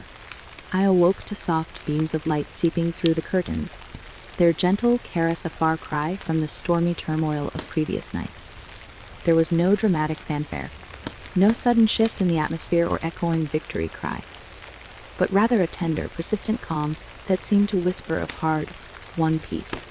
I knew that the path to resolution had been long and fraught with peril, and that every moment of struggle, every spectral confrontation, had led me to this fragile equilibrium. In the days that followed the showdown in the reading room, the oppressive aura that had once clung so heavily to the library began to dissipate. The corridors, which had reverberated with the raw energy of battle, now resonated with a muted, almost gentle hum, as if the building itself were exhaling relief after centuries of burden. I moved through these familiar halls with a newfound ease, every step a quiet affirmation that I was reclaiming not only my memories, but also my very identity. The ghost of Ambrose Blackwood, once the central figure of terror and sorrow, had receded into the background. His presence still lingered in the margins of my consciousness, a sorrowful reminder of the price I had almost paid, but it no longer dictated the narrative of my life. I spent the first few days in a state of reflective solitude. Every morning, I rose before dawn and sat by the large window of my small apartment, watching as the light gradually banished the lingering shadows of night. In those silent hours, I would meditate on all that had transpired, the discovery of the cursed volume, the desperate experiments to correct past mistakes, the slow and painful erosion of my identity, and finally, the dramatic confrontation in the reading room. I recalled each memory, both painful and precious, with clarity not as fragments to be erased, but as integral parts of the tapestry that was my life. Slowly, I began to understand that true redemption lay not in the elimination of regret, but in the acceptance of every joy and sorrow that had led me to this point. One crisp morning, I ventured back to the library. It had become more than a repository of books. It was a living chronicle of my journey. I wandered the stacks with a measured, deliberate pace, feeling a deep connection to the countless lives and stories enshrined within those walls. There was a comforting weight in the silence, an assurance that every narrative, no matter how tragic or triumphant, belonged to the grand mosaic of existence. I paused before a familiar shelf, running my fingertips along the spines of leather-bound volumes that had once seemed so mysterious. In that moment, I realized that I had come to see the library not as a battleground of ghosts and curses, but as a sanctuary of collective memory and wisdom. In a quiet corner of the main reading room, I sat down and opened my journal. Over the past months, I had filled its pages with accounts of spectral encounters, internal battles, and moments of quiet victory. Now, as I reread those entries, a sense of resolution began to take shape. I saw not a chronicle of loss and despair, but a record of resilience, a journey from the depths of regret to a future defined by acceptance and hope. I penned a final entry in my journal that morning. Today, I acknowledge that my memories, with all their imperfections, are the very essence of who I am. I have faced the darkness, challenged the curse, and reclaimed my destiny. Though the ghost of Ambrose Blackwood may forever remain as a reminder of a time when I almost lost myself, his ledger is incomplete. My story is mine to write, and every chapter, painful or joyful, is a testament to the enduring power of remembrance. Those words, written with a steady hand and a clear heart, felt like a benediction, a promise that I would never again allow the desire for perfection to eclipse the beauty of an honest, lived life. I had learned that every mistake, every regret, held within it a lesson that could fortify the soul, if only one had the courage to face it. In accepting the totality of my past, I had discovered that the true cost of correction was not measured in lost memories, but in the willingness to surrender to life in its entirety. Later that day, I arranged a small gathering in a quiet alcove of the library. I invited a few trusted friends and colleagues, those who had supported me through the darkest moments of my ordeal. We sat in a circle, illuminated by the soft glow of antique lamps, and shared our stories. Each person recounted a fragment of their past, a moment of joy, a glimpse of sorrow, a whisper of regret. In that intimate communion, I realized that I was not alone in my struggle.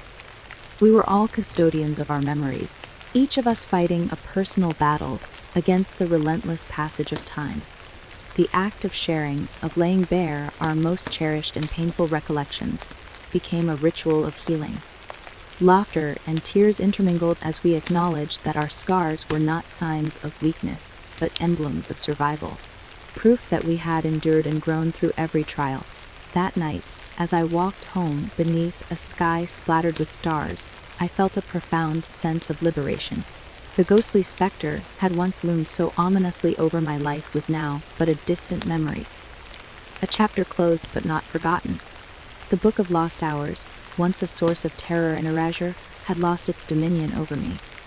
I had reasserted my agency, reclaimed my memories, and in doing so, redefined the narrative of my existence. In the weeks that followed, I continued to build on this newfound peace. I resumed many of the rituals that had sustained me during my darkest hours. Quiet morning meditations, reflective walks through the city, and solitary evenings spent perusing the timeless texts of the library. Each routine became a reaffirmation of my identity, a steady reminder that I was the undisputed author of my own story. I kept my journal close, not as a record of pain, but as a living archive of the journey I had undertaken. A journey that was far from over but now filled with promise rather than dread. I also found solace in creative expression. Inspired by the transformation of my own life, I began to write a series of short stories, a tapestry of fictional narratives woven from fragments of my personal experience.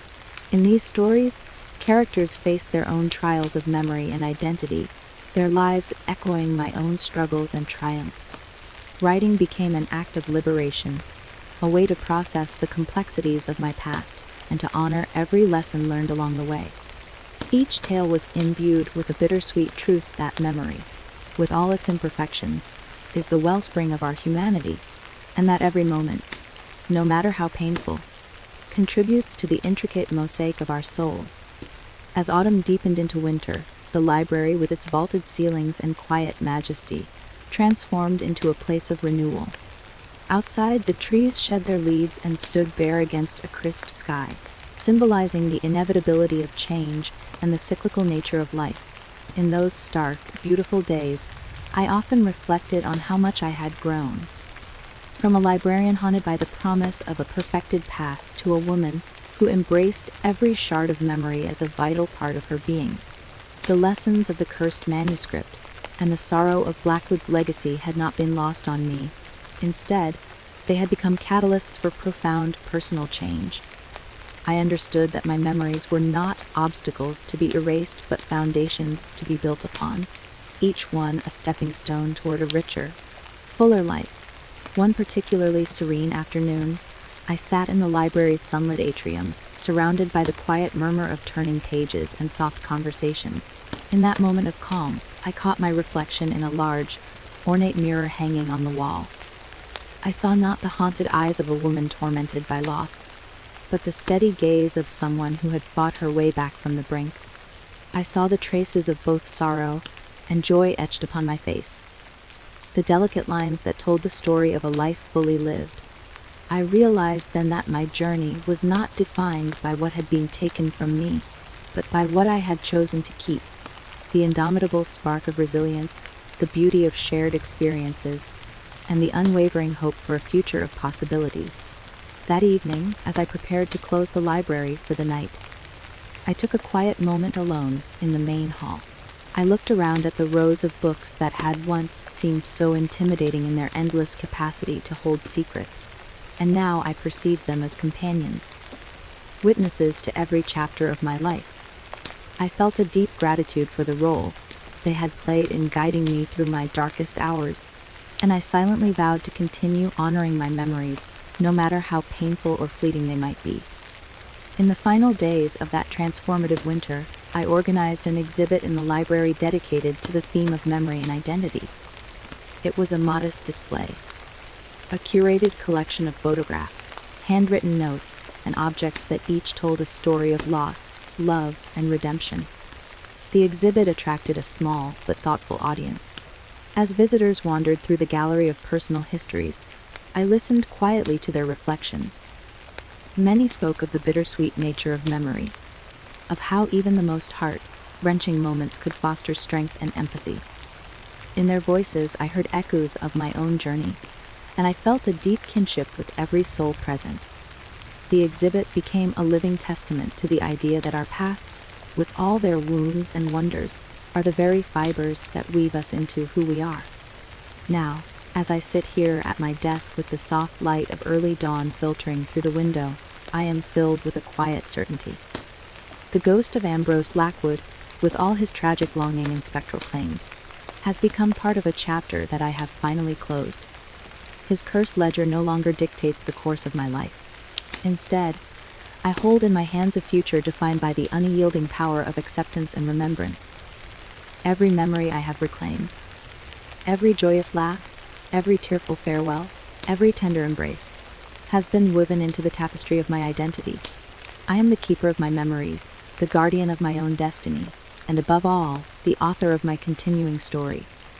As I prepare to step out into a new day, I whisper a final, heartfelt promise to the quiet corridors of the library and to the vast, unfathomable reservoir of my past.